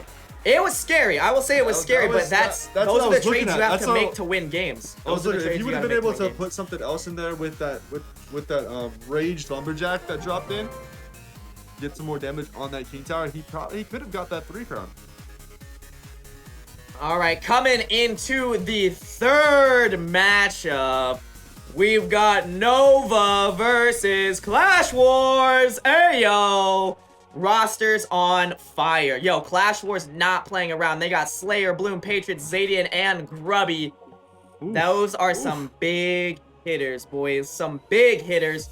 Nova, though, has only ever lost 1 match, and that was against Alpha. Clash Wars has lost almost every matchup in the series, so they've got something to prove. They're like, you know what? It doesn't matter, though. It doesn't matter because it all comes down to this. Yep. It all comes down to this. Those are all seeds. This is for the kill. Are we going to see a big upset? I'm really excited for these matches. Clash Wars' lineup, those are some really big members in the community. Like, pretty much all of them. They all play really well at tournament level and ladder level. And, I mean, I want to see my boy Zadian. I want to see my boy Zadian do some work. I feel like Zadian's underrated. Not a lot of people know, but he's also...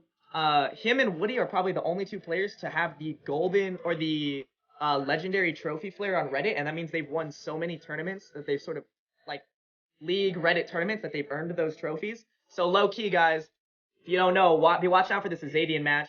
And then, of course, we've got... I Destroy You, man. I Destroy You. We got Articus Light. He was been doing mad work.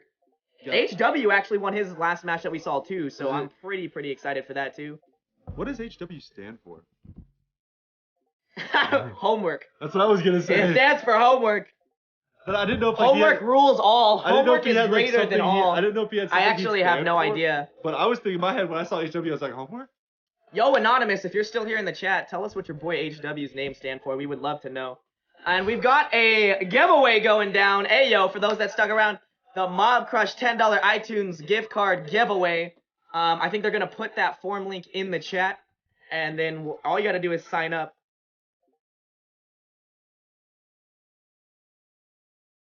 What's going on in chat right here? Homework, ayo!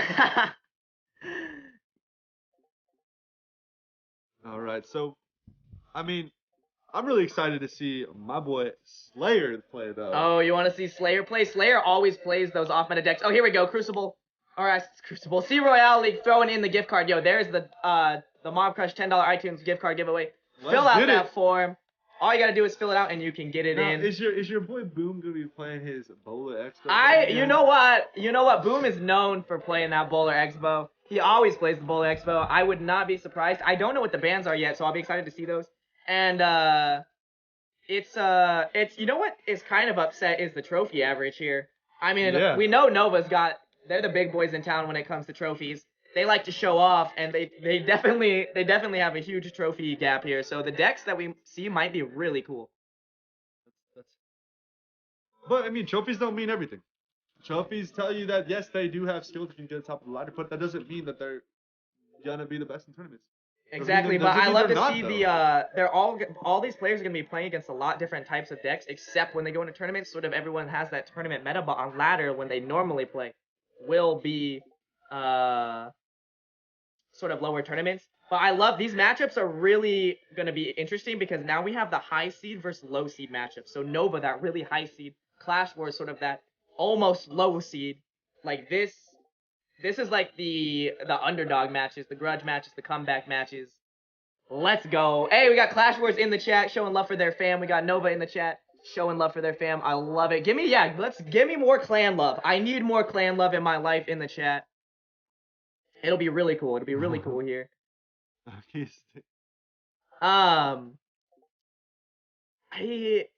I wonder if Patriots will play Expo. Patriots plays Expo a lot too, so I'm pretty interested to see that. Oh my god, here we go. Anonymous with the Nova. I love it. Calm your spam.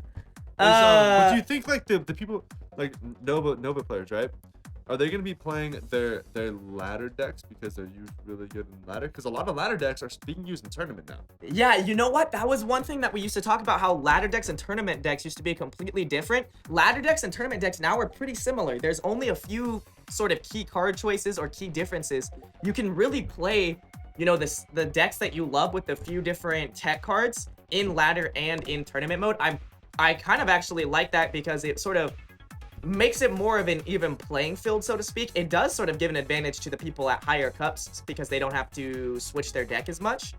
But I would argue that Nova would play a lot of Giant Poison. I mean, they would, or sort of Giant Sparky. I mean, they're really good at those kind of decks, and they're good at ladder right now. So I haven't really kept up with what their normal ladder decks have been playing, so I will be excited to see what they do come up with.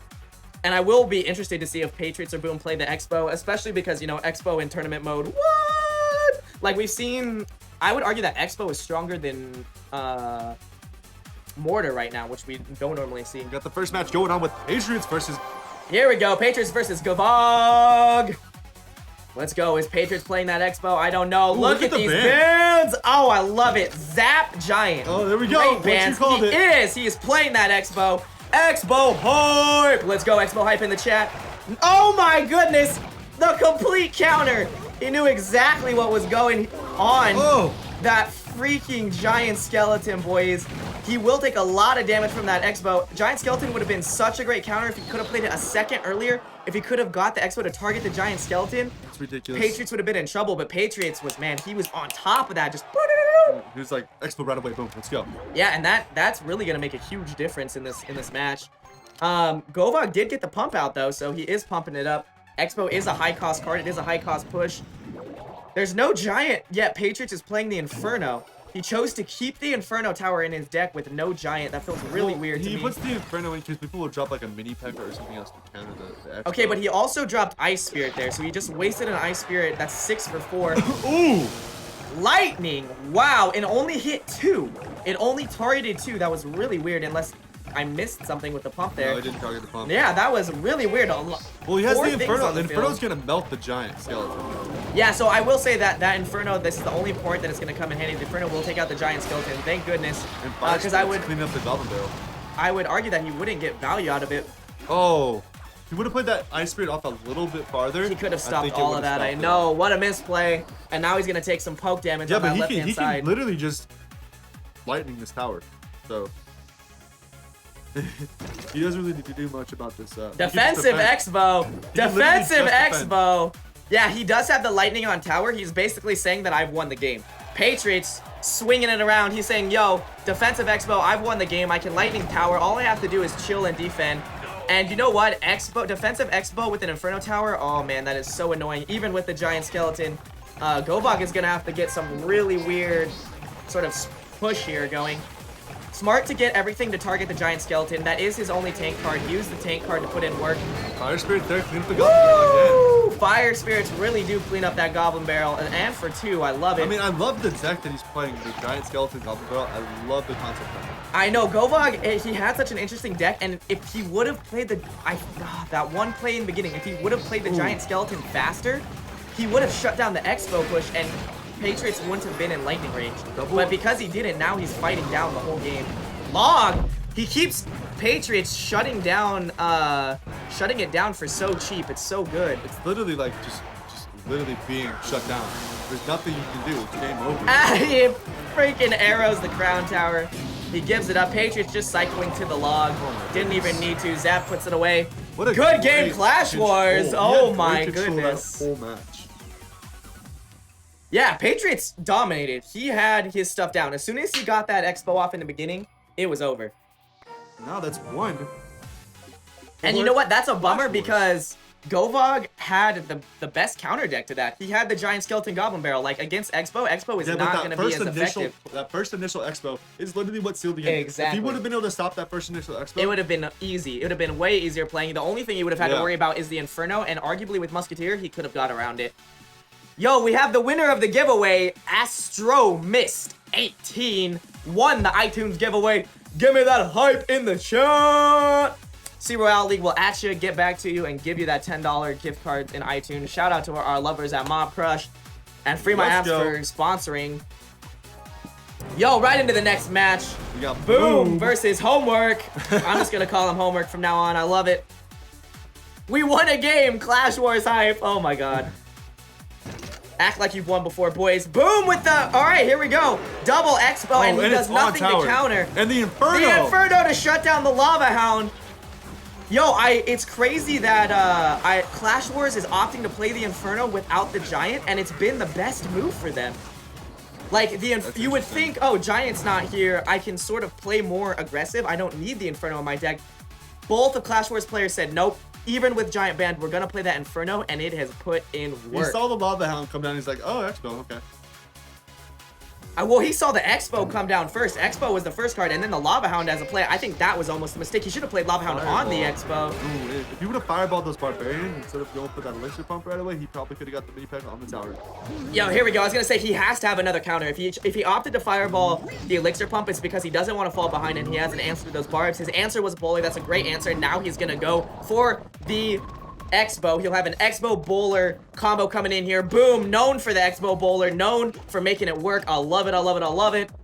Ouch. Bowler shut down by the minions. That's sort of what we talked about, though. When you use Bowler as a counter, it's sort of that lone bowler, you know, that lone Fire bowler. Spirits. Woo! He knew it. Oh my goodness. And he gives him the BM. He knew the Minion Horde. He knew the Minion Horde was coming. He played the Fire Spirits before it even dropped, and that put away that tower. And now Boom can play exactly how Patriots did. He can play defensive Expo. He can chill out. I don't know how Homework's going to get to tower. This is looking good for Clash Wars. Oh my goodness. That's My ridiculous. gosh. So we might have 2 Expo decks that just went back to back. Extremely strong. Boom is just sitting at 10 elixir now. Yeah, shutting the pump down. Homework is not going to be able to get the value out of the pump that he needs to win the game. Ooh, Balloon, though. Nice. I do like the Balloon play, but what he needs is he needs both. There we go. He needs the Lava Hound and Balloon. Where are the minion horde? Okay, here we go. Really strong push by homework here. Ooh, those fire spirits. Ouch! Misplayed fire spirits could cost him this tower. Woo! He needs something to shut it down. He needs a fireball. He's not gonna be able to shut it down. That tower is gone. Oh my goodness! Homework is back in this game. What was he doing with those fire spirits? He wasted his only answer. He wasted his only and answer. This balloon is gonna get on the thing. He's pushing the tower down. He has to. He's looking like he's gonna get 3 crown. He's doing nothing to stop any of that. He's going for the kill, but the fire spirits are gonna shut down that bowler. They're gonna shut down the Expo. Here we go. Expo on tower. Is it enough to put it away? It did lure the lava hound. The freeze. The freeze. Oh my god. Oh no. It wasn't enough. Bowler though. Bowler. He gives him the GG. Can he fireball for game? No, he bowlers for game. Oh my goodness. Oh my god. Wow. What an upset. What a crazy upset. Give me the X bowler hype in chat. I need @CRoyale. Like, I need #X bowler. Boom. I with thought Boom the was win. Gonna get 3 crown. Like me too. After me that too. 1 crown with all that stuff he had there with the minions, God. he had the balloon, he had the minions, he had the lava hat still up. Took out the first tower. Then he was going for the king tower, and somehow Boom ended up bringing it back. Yo, the freaking fire spirits. He played his only answer to the minion horde, and he played him on the lava hound. That 3 crown was so strong. He was coming in for that. And he knew the only way to win was to take that tower. He couldn't worry about defending. He couldn't worry about anything other than getting that tower. I want to highlight how he got the Expo, Ice Spirit, and then Log. Holy crap. The barbs came down. Expo's already targeting the tower. Ice Spirit hit all 4 barbs. Completely froze them for 2 seconds, and when they started back up again, he logged on the barbs. I think he was trying to get tower 2, but he played it safe, and it didn't matter. He still won the match. G freaking G. Coming in right. Heals versus I Destroy You. Will his heals be enough? You know what? Nova needs to put this away. Here we go. Hog right there. Inferno. All Inferno. 3 Infernos so far. Nice. Clash Wars, I guess that is going to be their big card of the week. Infernos. Will Heels be playing Expo? I swear if I see this Expo. Nova doing so good all season, and they haven't not won any matches. The bowler again. I Destroy You has to be feeling that pressure right now. He has to win this match. Nova has to put it away, otherwise they're going to be out of this league. They'll be done. That bowler though is a really, really good push counters. You really can't put anything behind that knight. Like there's nothing to put behind it. Yeah, exactly. And he got the archers, pump, and tower with that poison. Really good poison there. But this push though. Nice log to shut down the archers. Unfortunately, the hog is gonna get to. Freeze! Oh, it's a freeze! But he got his little ice spirit freeze though, so he did stop that a little bit. He stopped that completely with even though he got that freeze on his stuff, the ice spirit completely countered it. Yeah, that Ice Spirit not only, it doesn't do as much as Freeze, but only costs 1 instead of 4. Really great play there. Knight to shut down the mini P.E.K.K.A is a great play. It only costs 3 and your Knight survives if you're under tower, so it's really, really good. The pump by both players, they're both trying to set up. We've seen all players deck. Look at this, Hills has no push cards. None. Yeah. There's no hog, there's no, well, there's nothing that direct, but I mean there's nothing that targets that is like, hog goes straight to tower. Ignoring a Giant goes miner, straight to tower. Expo can go straight to tower. Like, there's nothing strong. That can cost them the game, ignoring that miner right there. Like, literally, if you just let the miner keep on getting chip damage, that could be game. Yeah, miner will do 200 to 300 damage at level 1 in tournament level, so it's really dangerous. Hog on that right-hand side, that was really weird. I don't know what that was about. I think he felt he had more elixir than he did. And now this mini P.E.K.K.A on the right-hand side. Oh my goodness, barely shut down by barbs. That could have been dangerous. Mini P.E.K.K.A though. Heals is. Does get the tower. He gets the tower. Oh my goodness. Holy cow. Mini P.E.K.K.A shut down the barbs, took the tower. I Destroy You. He hasn't even touched towers, really. He literally can't get the tower because the bowler and the Inferno are completely countering the Hog Rider. Yeah, they shut him down before it touches anything. Then not even just Hog, but it's hitting through Hog and it's shutting down archers. It's shutting down barbs. It's shutting down Knight. Like, it's just putting away any chance that he has. Hills drops the poison in the middle of the match, gives him the GG. And I think Nova's gonna be out of the series in the semis. That's the ridiculous. Second ever series that Nova has lost. Right in the semis. What an upset. G freaking G. Give me the Clash Wars hype in the chat. The underdogs take it, and they will be going to the Summers. What? That's absolutely insane. That's absolutely insane. All 3 matches, complete shutout. Oh my goodness. The underdog takes it. I definitely didn't expect to see that. I knew that No. we knew this starting lineup was strong, but Nova is no joke. What? They are number 2 seed. They are the number 2 seed. Like, that is no joke. They are a really good team, and they just didn't show up today. But I have a question. Like you say, now next week is the team that plays them. Are they gonna ban Expo? You know what? You know what? I wonder. I feel like the Zap ban was a good ban. It ended up hurting Nova in the end, but oh man, Clash Wars, one of those people that they just play that weird deck. Honestly, are they gonna end up banning Inferno?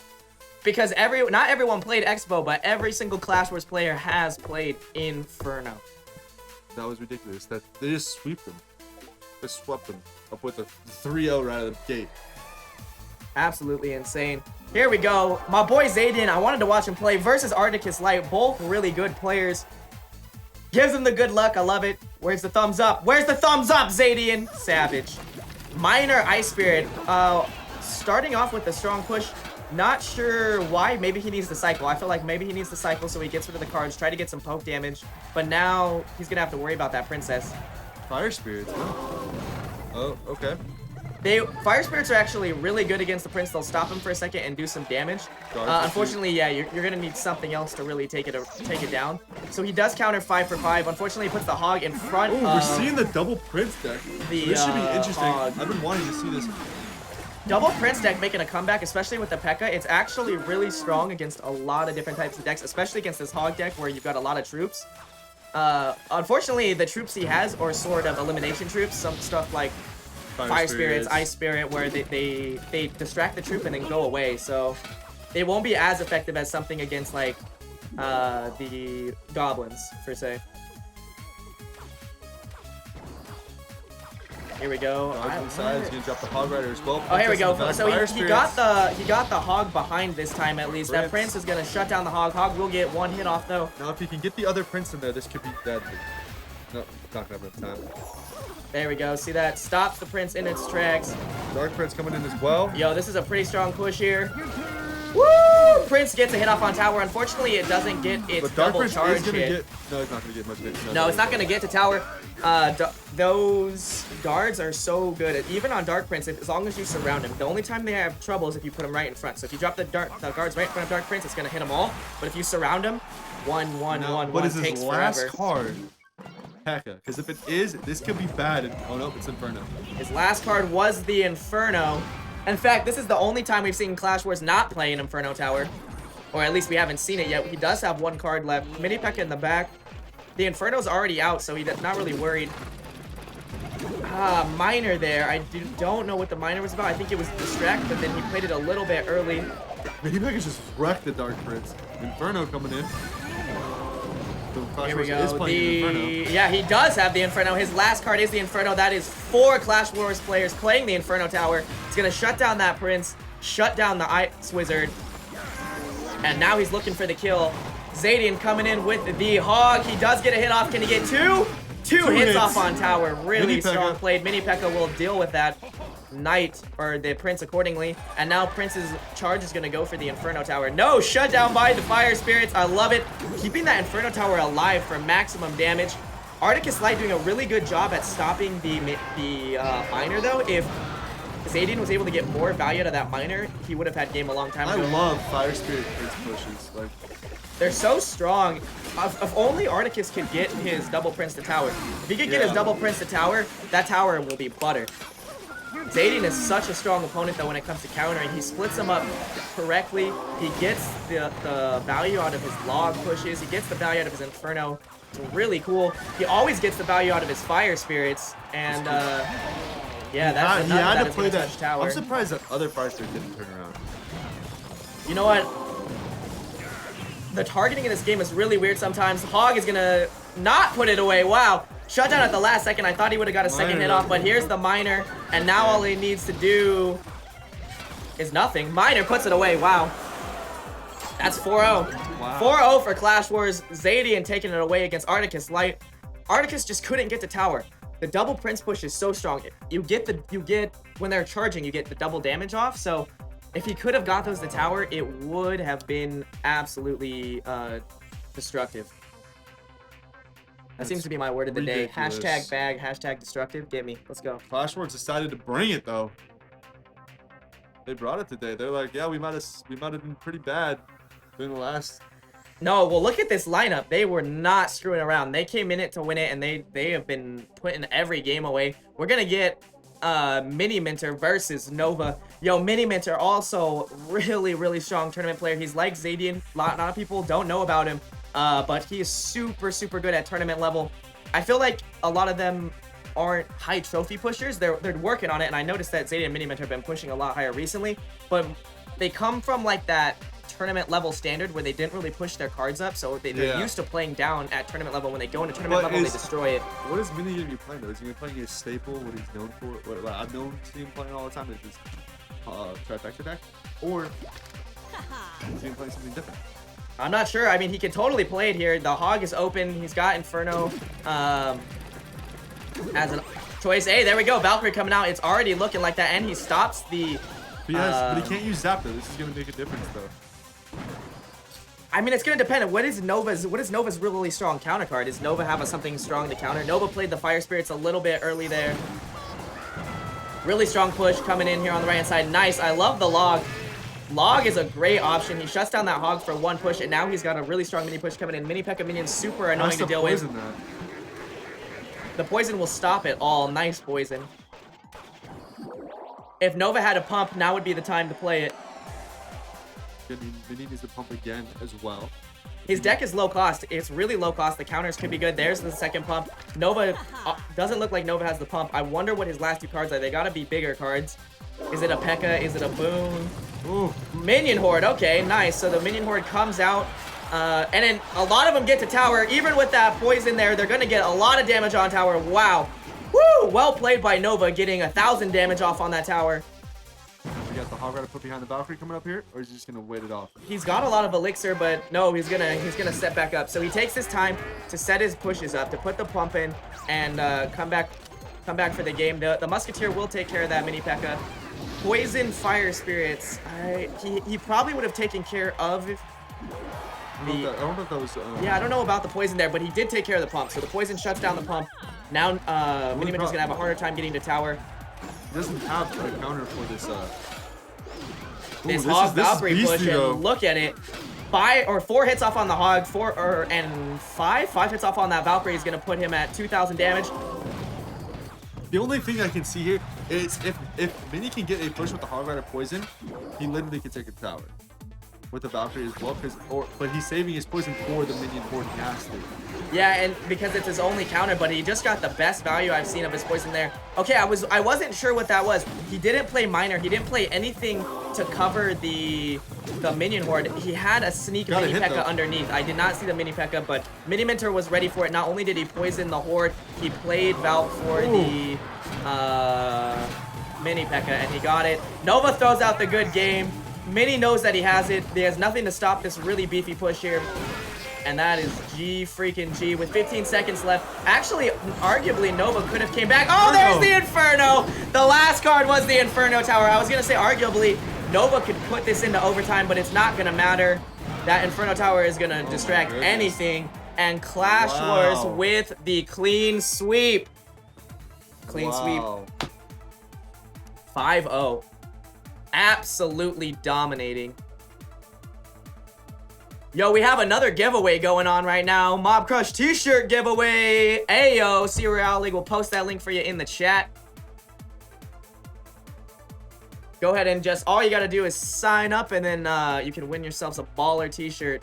Yo, shout out to my boys at Clash Wars. Well freaking played.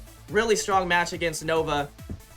And they are going on. They are moving on. Clash Wars, the underdogs, moving on. We will see them in this league again. I love it. Next match, we got Crucible Wrath versus Hammers. Yo, personally, I talked to some of the Hammers boys. I was like, yo, you know you guys have an extremely hard matchup coming for you, right? And they're like, don't worry, Bags. We brought our big hitters today. Ooh. We got Naruto, Carter, Backstab, Chief Mystical, and Toxic Critical. All of Hammer's I'm stoked for this one. biggest players. I've been actually waiting for this matchup. I've been waiting to see my boy Chief Mystical and my boy Backstab play up in here to show people what they got. Because a lot of people don't know about Chief Mystical. Like, even though he's played in this tournament, he's still not really known, you know? Exactly. Super, like, Chief Mystical is one of those players that's really good, that's unknown. He's like a mini mentor. He's like an Azadian. And you know what? It's going to be really exciting because Crucible Wrath, I'm just going to come out and say it, has had some of the best games all league. Connor, Ryuzen, Vizards, they have some of the most exciting, most shut down, most put it away. Like, nobody had even heard of these guys before this league. And now there's someone to be feared. There's someone to not be messed with. Crucible Wrath, really, really good tournament players. Every time I see them playing, I'm like, watch out for these guys. I always tell people that they are so freaking good. So Hammers knows they're in for a hard matchup. They brought the big boys today.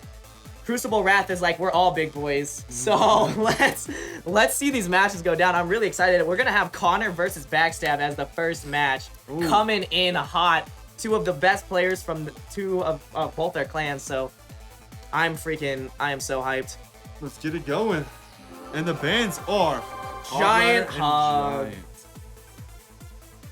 I love it. I love it. Really strong bands. That means both players are going to have to play outside the meta. Maybe we'll see some Lava Hound, some Balloon. Hey, there we go. Lava Hound, Connor, and Expo. Nice. So Backstab with Expo. Connor with the Lava Hound. Really smart play there. He saw the Lava Hound come out. He drops the Expo. He's going to get so much value out of that. Can he shut down the minion horde? Fire Spirits. Nice. He does. Oh, no. He misses some. It's okay, though. He keeps the Expo alive with a lot of health. That is not going to be, unfortunately, it won't be a whole tower, but it will be down to the brink. Now he's just got to worry about stopping this Lava Hound on the left-hand side. Now, log there. I think the log was sort of a mistake. Maybe he just needed to cycle. No, he needed to take out the ground units that were there. There was skeletons there. Yeah, but they weren't targeted by the tower. That's true. Skeletons are pretty dangerous when left unchecked. Here we go. Miner poison. The miner at the very end. This is something that people don't know about. Miner right at the very end is so freaking good when you have Lava Hound because the pups don't get targeted. Yep. Look at how much damage those pups can do when they don't get targeted. They're absolutely amazing. They're both Miner last second. That push he got to do with his Lava Hound, how he got to be able to get it in. He got that push going. Even the game out, even though that Expo got a lot of damage off, this game. Oh, he put himself right back in the game. And the problem with Expo is once you lose a tower, it's not as effective. Because now he's going to have to take, if he loses that tower, Expo, yeah, he has to switch sides. If he loses that tower, what's going to happen is he's going to, Connor's going to be able to play troops right on his Expo, which is what you never want to happen. Expo will get some decent poke damage here. He needs to shut down the minion horde. Oh, the minion horde. Oh, my goodness. Minion horde, and that is tower. He did not have the counter there, and he's going to get a lot of damage off on the ground tower, too. Yeah, puts it all the way at 3,000. He can still get the tower. He can still come back to this because... Well, don't get me wrong. Backstab has the damage on both towers. No. So he's going to take that tower on the right-hand side. I don't think Connor's going to be able to do anything to really stop it. Nope. So the tower on the right-hand side is going down, and now Backstab has more damage on the left side tower. But like I said, he's gonna have to deal. Yeah, he's gonna have to deal with double Lava Hound. Wow. Gosh. He's not only is he gonna have to deal with double Lava Hound. Connor can drop stuff right on his Expo if he chooses to play it. Woo! The Inferno Tower getting shut down by the double Lava Hound. Look at this push by Connor, so strong. Backstab. Is Backstab going for a 3 crown? Does he have a choice at this point? I don't know. It looks like he's going to get 3 crown. It's sort of a race. Oh my It's looking good for our boy Connor, and that is game. Connor just puts it away. That was... Connor with the BM. Oh my god. Yo, Backstab started really strong. He looked really strong, but he didn't have the counters he needed to deal with the Lava Hound. You would have thought that with the Inferno, he could have put it away, but he couldn't. His last card was Lightning. That's why he never really played it. Ouch. Ouch. That Lightning really hurt him there. I probably, if I was gonna play, I wouldn't have used Lightning. I would have used Poison. Yeah, yeah. The poison would have been way more effective would've had there. poison, He he would have had could've- answer to the minion horde. It must just be his tech card of choice. Must be his tech card of choice. I mean, it counters a lot of things. Everyone getting it out before the sissy mute feature appears. Gotta agree with that one. We know the mute's coming. Gotta get it out of your system while you still can, right? Yo, next matchup, we got Carter. We got Carter coming in versus Arcturus. Arcturus. Yo, tell me how to say your name. I feel really bad.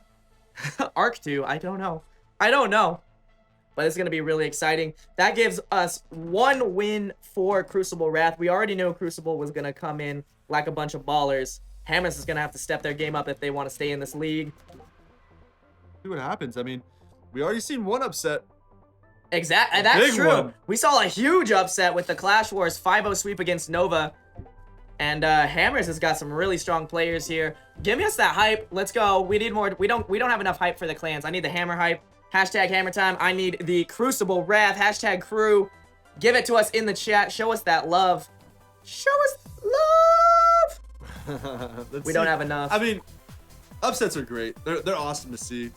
But I mean, you don't want to see a sweep upset. Like, oh, definitely not. Peace out, Eve. Thanks for hanging out. peace out. I Eve. think I mean- oh, and they might switch it up. We'll see. There we go. Yeah, the I want it to be hashtag close. Hammer time. I wish love it. this match, I hope, is really close. It comes down to the last match. That'd be great to end it. Like Oh on that my goodness, last come match. down to the last matchup. You know, we've seen that a lot here. It's because everyone is so good. Everyone is so good that the games come down like to the very end. It's absolutely amazing. I love The it's average you don't trophies. really see those upsets. That's something that's super different. I do notice you, Trent, and I do notice GoHawks, the hashtag crew. This is gonna be interesting. I mean, I don't know. They're both bringing strong people. I want to see what the next matchup is. We got really strong people from both sides. Like you said, Connor, Art, and all these other people on that team have been playing really well this whole time. Right? Yeah, and you know what? I always love Crucible. I always love watching Crucible Wrath play because they don't play the meta. They don't play the meta. They just, I mean, that Lava Hound is probably the most meta thing I've seen them play all league. Here we go. And they even banned the meta. They banned the Hog Giant, so. Carter versus Arcticus. Let's go. Hey, cycling for that pump, maybe? Do we see pump number 2? No, Miner. Oh, on the tower? Interesting. Okay, I feel like that was a mistake. It's because he had the poison, so Miner poison. But that bowler just shredded, and that poison isn't What's going he to get doing? the value Bowler- that he bowler wants. Golem? Golem? No, there's no giant, so we just go straight for the golem. Hey, the Golem will do the job for you. It will. We have seen golem destroy in And the they got past. the buff. There's the pump. So Arcticus, unfortunately, his pump looked like to be his last card, and he had to cycle all the way to it, playing a good 7 cards before getting to that pump. Poisons on I feel like the poisons. 3 Muskies are coming in this deck right here. Night 3 Muskies Art, Miner. I feel like I could Art feel is it. starting I to- could see it. That's I why would, he in fact, brought the- I he would dropped love the to laugh see it. when he dropped the poison. I would love to see. There they are, right there. the, Boom. They got dropped out. 3 Musketeers in the back, coming in hot. And here's what we talked about: the 3 Musketeer split push. That's where the power is. But Bowler can shut this down though, honestly. Yeah, well, so, but my point, oh, Miner on the right side to retarget the Ooh, bowler, and then Knight on the tower. left side. So this is what we talked about, the split being so strong, that Really bad play by Arc, dropping that Miner in the back, activating the King Tower because he got pushed back by the Bowler. yeah, that was unfortunate. It would have been good. He wanted to retarget the bowler so he could take out the Inferno. Like, it was a good play. He If he just would've played it put to it- the left instead of the right. On the outside of the tower. Exactly, he needed it to the right, and he would have avoided that. Having the King Tower up is honestly pretty brutal now. Like, back in the day, it wasn't a big deal. The King Tower didn't target troops in front of the archers, but now it does. I feel like it would have been great if he was running like a Royal Giant deck, because then it would have mattered. You know what I mean? That's true. That's true. or I mean, musketeers. We're seeing aren't the gonna be three hit. muskie split in the back, but Carter seems to know what he's doing when it comes to countering these, and he's doing a really great job. The problem with the reason that three muskies are so hard to counter when you split them is that you have to counter both sides. You can't just focus on one side. It's really easy to get focused on one side, miss the other side, and then look, they get this great poke damage off. So he's getting great poke damage off on the right hand side.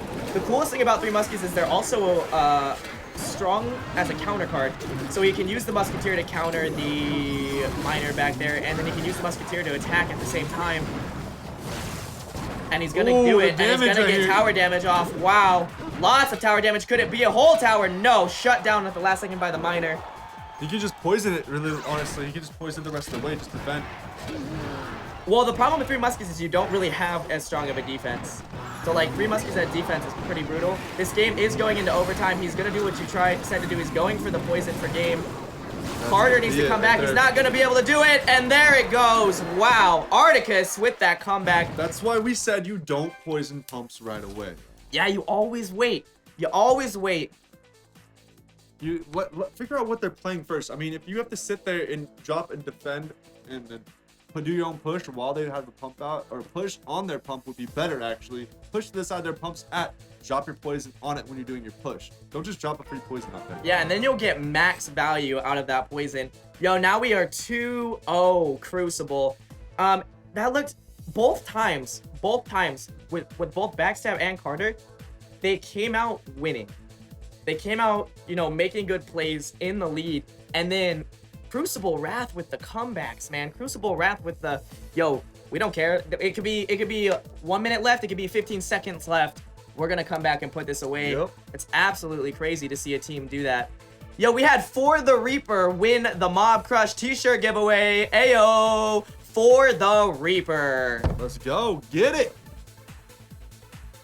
All right, Give him that hype. Give him that love. He's gonna be stunting. He's gonna be stunting. He's gonna be looking so fly when he goes back to school. Articus? Yeah, but there's an Arc. It's Arcturus. Articus. Learn to pronounce Arcturus. Articus. Wow. The next match is going on right now. Ooh, okay, here we go. We got Ryu versus Toxic Critical. Dude, all these matches are absolutely insane. Will Hammers come out leading again? Ryu's in with the Ice Spirit in the back, Mini P.E.K.K.A. in the back to counter. Hammer Not really a bad needs to play. get this win right here. They really Yeah, need they it. are down 2-0. In fact, you know what? There's a lot of pressure on Toxic Critical to perform. If he doesn't win, they're out of this series. The guards there, he puts his own guards as defending point, but he got the poison right there. Ooh, this could be bad. That poison is gonna do work. Yeah, and even though both troops don't do a lot of damage, they do enough to be deadly. Oh my goodness, he dropped the minion horde right on top of the ice, was basically taking out. Basically, I Five gave elixir. away his minion horde for free. I felt like he probably felt like he didn't have a choice, that he was gonna lose a tower if he didn't. Nice. So Ryu sees the pump come out and he goes right for the counter push. That is gonna be a tower. Fireball. Wow, he had fireball. Now it. Cleans it up though. I mean, it does clean it up, but the problem is you fireball guards, all it does is take the shield off. So Yeah. if that knight would have still been alive, that could have been bad. It was Mini P.E.K.K.A. dropped in the wrong spot. It just seems like Toxic is giving away so much elixir. He keeps giving away so much elixir advantage to Ryu. Like, if Ryu just chills out, he's going to be up enough elixir to put this away as the game goes on. There we go. Nice. Really strong counter there. He shuts it down with a Mini P.E.K.K.A. of his own, thankfully. That could have been dangerous. Not dealing with the Mini P.E.K.K.A. miner is how you lose games. Mini P.E.K.K.A. I mean, Yeah, Princess, that knight really shut down that princess. I love it. Ryu's getting such good value for his counters. Princess is still a great card, but that nerf on it really shut down its area defense. You know what I mean? Effect, yeah. Yeah. It does miss some troops now, and I think that's almost fair. Princess has obviously been really strong since the get-go. Keeps getting hit. Minion horde. We'll get a couple shots off on this tower. Not enough to really put him in danger zone, though. Toxic, with 55 seconds left, Toxic, he's in trouble. He needs to get a push going. He needs to get some damage on tower. He's gonna lose that tower to guards. Oh my Wow. goodness. Ryu takes the tower with guards minor. Hashtag guards OP, guys. Yeah, guards Literally. at tournament level have been doing such work Literally, today. they're in every deck. If you notice that, guards are in every deck. because they can counter so many things. They're so versatile. You can counter Packers, you can counter mini Packers, you can counter Prince, you can counter Barbarians, you can counter everything with guards. Exactly, and it kind of forced Ryu to play his Inferno. It was his last card. He can't really get any value out of it that he wants to. Or, like, yeah. So he's just sitting there with an Inferno, and now Toxic is, like, doing anything he can to do to get a push down, but he can't get a push going when he has to keep fighting these pushes. With 3 seconds left, this is Crucible's game. It's literally who had the fastest cycle deck, and honestly, it showed. Well, look at all the tank that Ryu had. He had the Miner, he had the Knight, he had the guards, like, he had so much, like, off tank, like the tank that you wouldn't normally see, and it worked. It worked so well.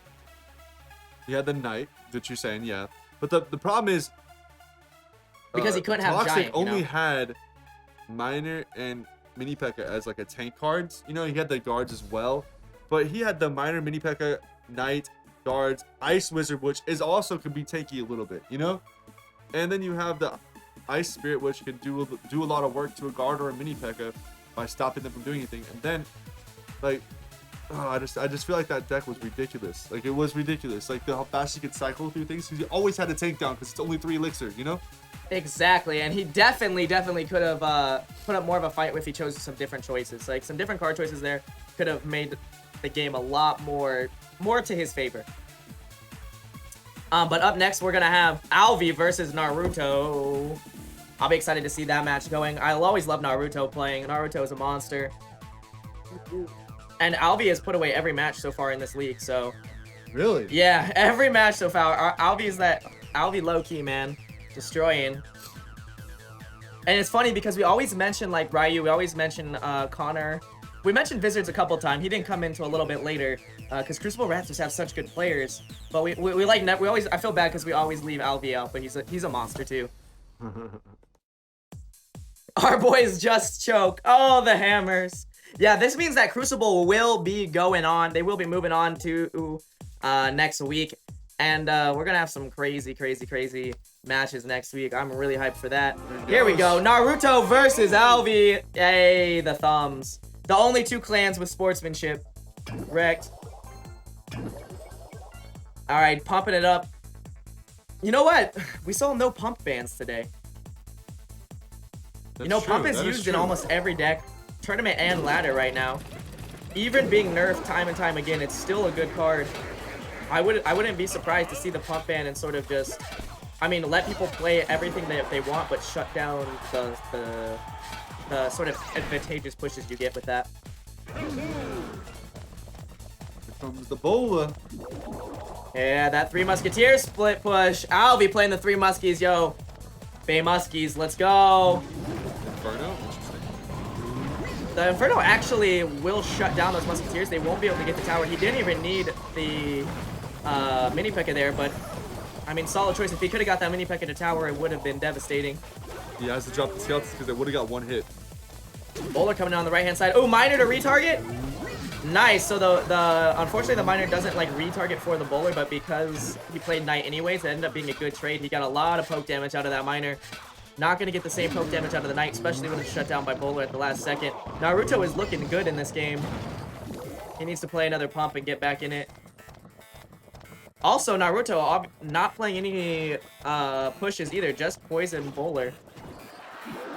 Yeah, Poison Bowler Zap.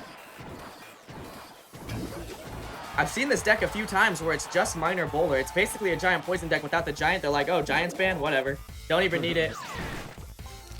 And it's working. Look at how much damage he has on that right side tower. 3 Musketeers split again.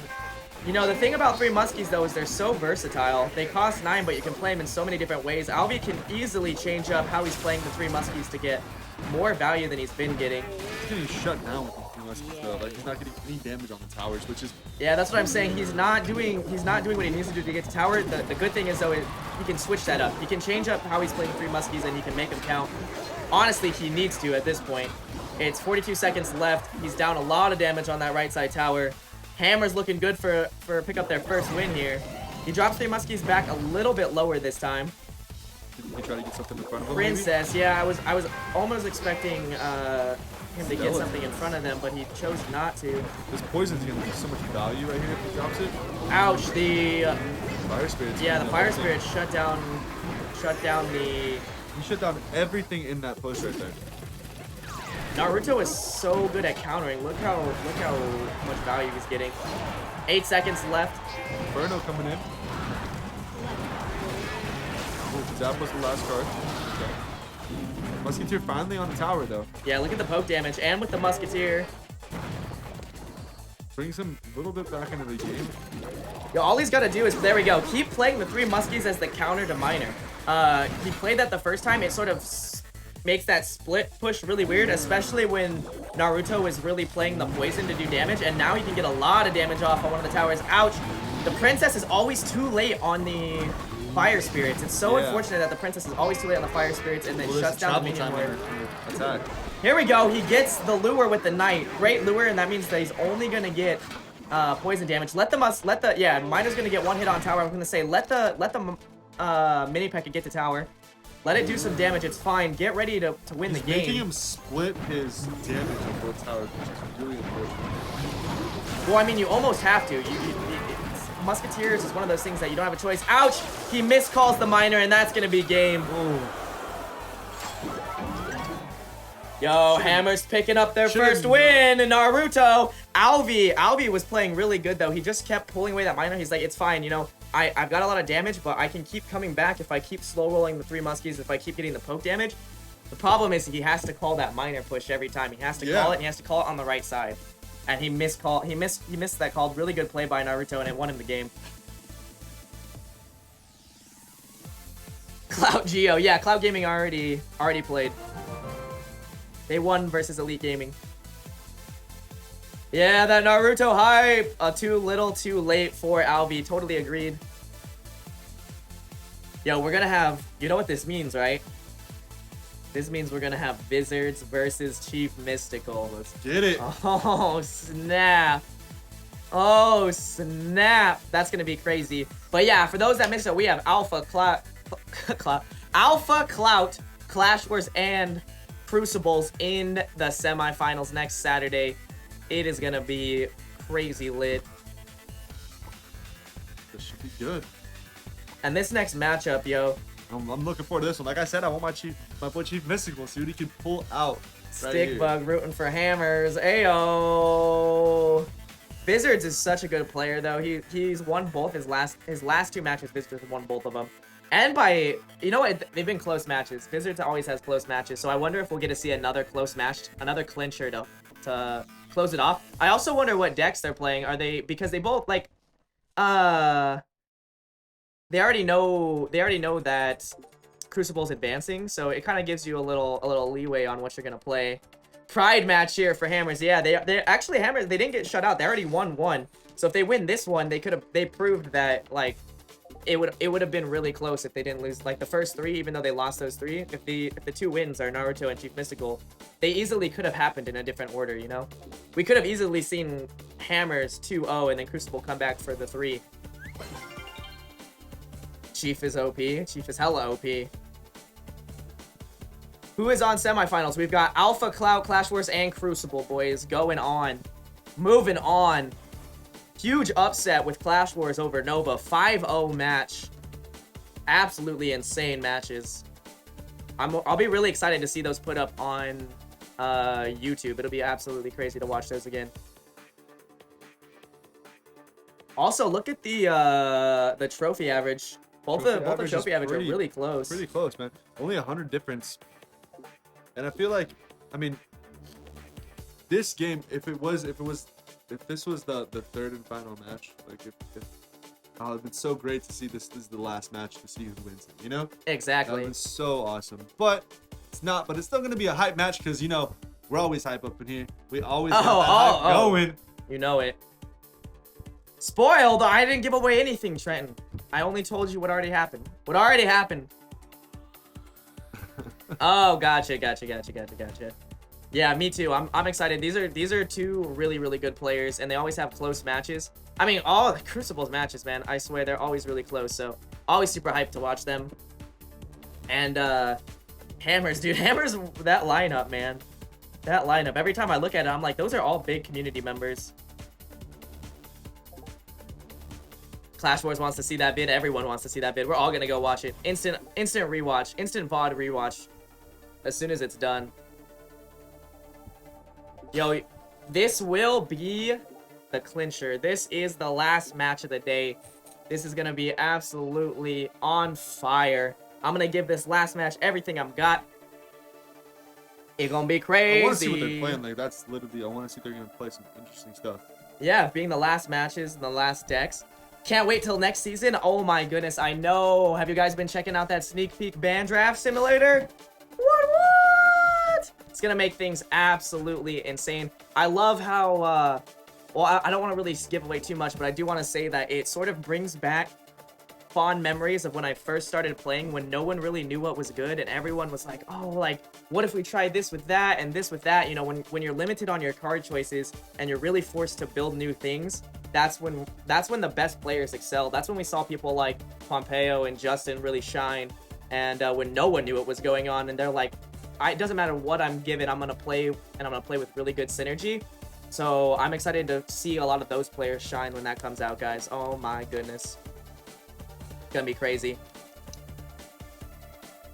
It's gonna be crazy, especially when new cards release and new things come into the ban. Like, what are you gonna ban if it's new? I know, we're due. Clash Royale's been saying there's a big update coming sometime this month. That's all they'll tell us, though. Everyone's salty.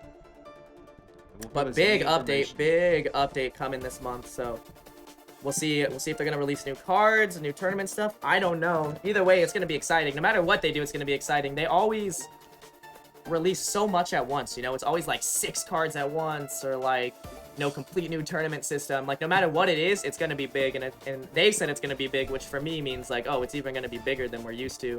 17 new cards. 17 new cards. Oh my god. Yo, get it, Trenton. Hey, that would change up the meta completely. Here we go, the final match. Chief Mystical, Mr. Man's dad. Oh my god, that is a name. Oh, Benny Pekka in the back by Hammers. Chief Mystical coming in strong. No one played Pump. No one played Pump. Poison for the Barbs. I wish he would have had something else, though. Sort of a waste of Poison.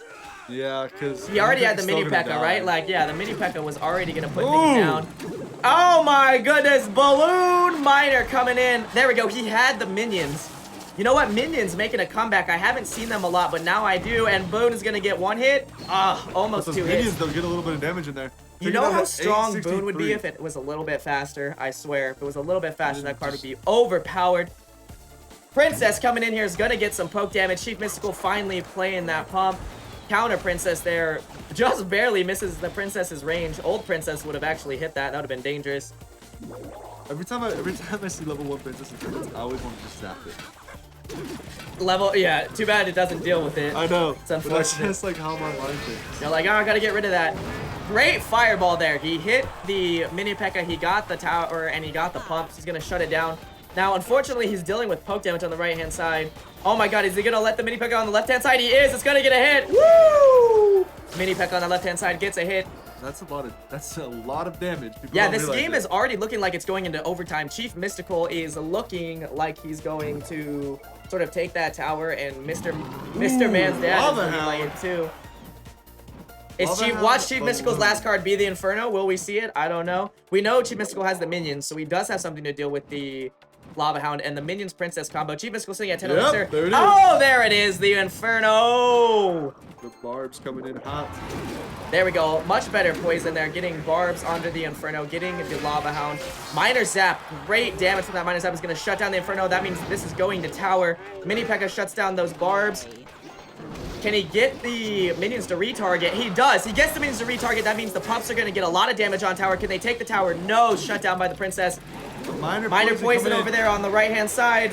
Barbs to take down the Miner, but played in the wrong spot.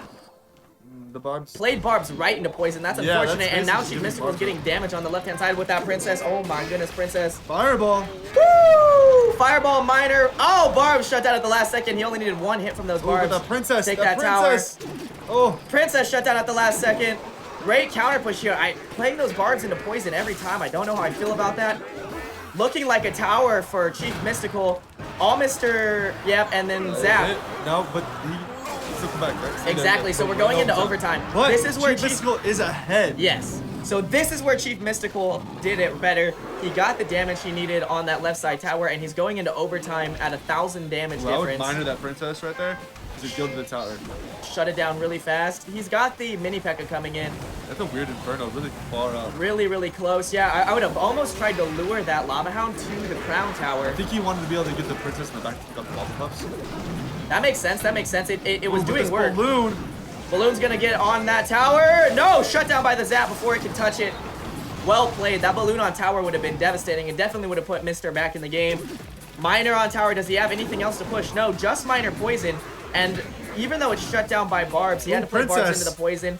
Woo! Princess poison on barbs. Barbs are gone. Getting damage on tower. One more hit. No, shut down right before it. But that's still getting close to poison. No, it's like right now all Chief Mystical has to do is stop this balloon and Miner poison for game. And he shuts down the balloon perfectly. Balloon is not gonna touch that tower like it needs to. Miner poison for game. That's it. Putting it away. Chief Mystical in the house. Yo, that means that's 2-3. So this easily could have started with Chief Mystical. It could have started with. Then it would have came down to the last and match. It would have came down. It would have came down to the last matches. I thought it, but since it was just like getting those 2 wins at the end. Check out the new roster. We are going into the semifinals next week with Crucible Wrath versus Clash Wars and Alpha Esports, arguably the favorite to win the whole tournament, versus Clout Gaming. Now, this is gonna be interesting. I'm really looking forward to both matches next week. Like, both of them should be really, really, really good matches. From what the team played this week, should be really good. And are they gonna bring those same players back? Are they gonna bring different players? Like, what are they gonna do about it? Well, Alpha's roster was hella stacked. I loved watching it. You know what? I don't care like what team it's been. It doesn't matter what team, what series, what matchup. Every match we've seen here, it's been absolutely great. We've seen such clinchers, such close matches. I love when people playing those offhanded decks.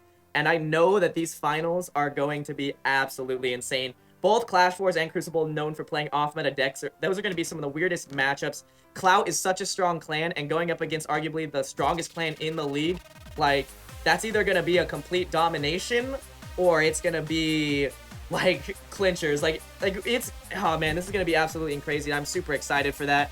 But yeah, guys, I just want to thank everyone for coming out today. So much love to all the clans who participated in the league, who do all the shoutouts in the clan, the mods, everyone who puts it together, the marshals, oh my goodness, and all the viewers. I love you guys coming out week after week after week after week, supporting the league. I love it, and I really hope you guys are excited for what's to come. I hope you're excited for the finals. I hope you're excited for season 2 that's coming up. I'm excited for everything. Yo! Excited for the finals, excited to see next week's matches, and excited for season 2 because we got that crazy stuff going on.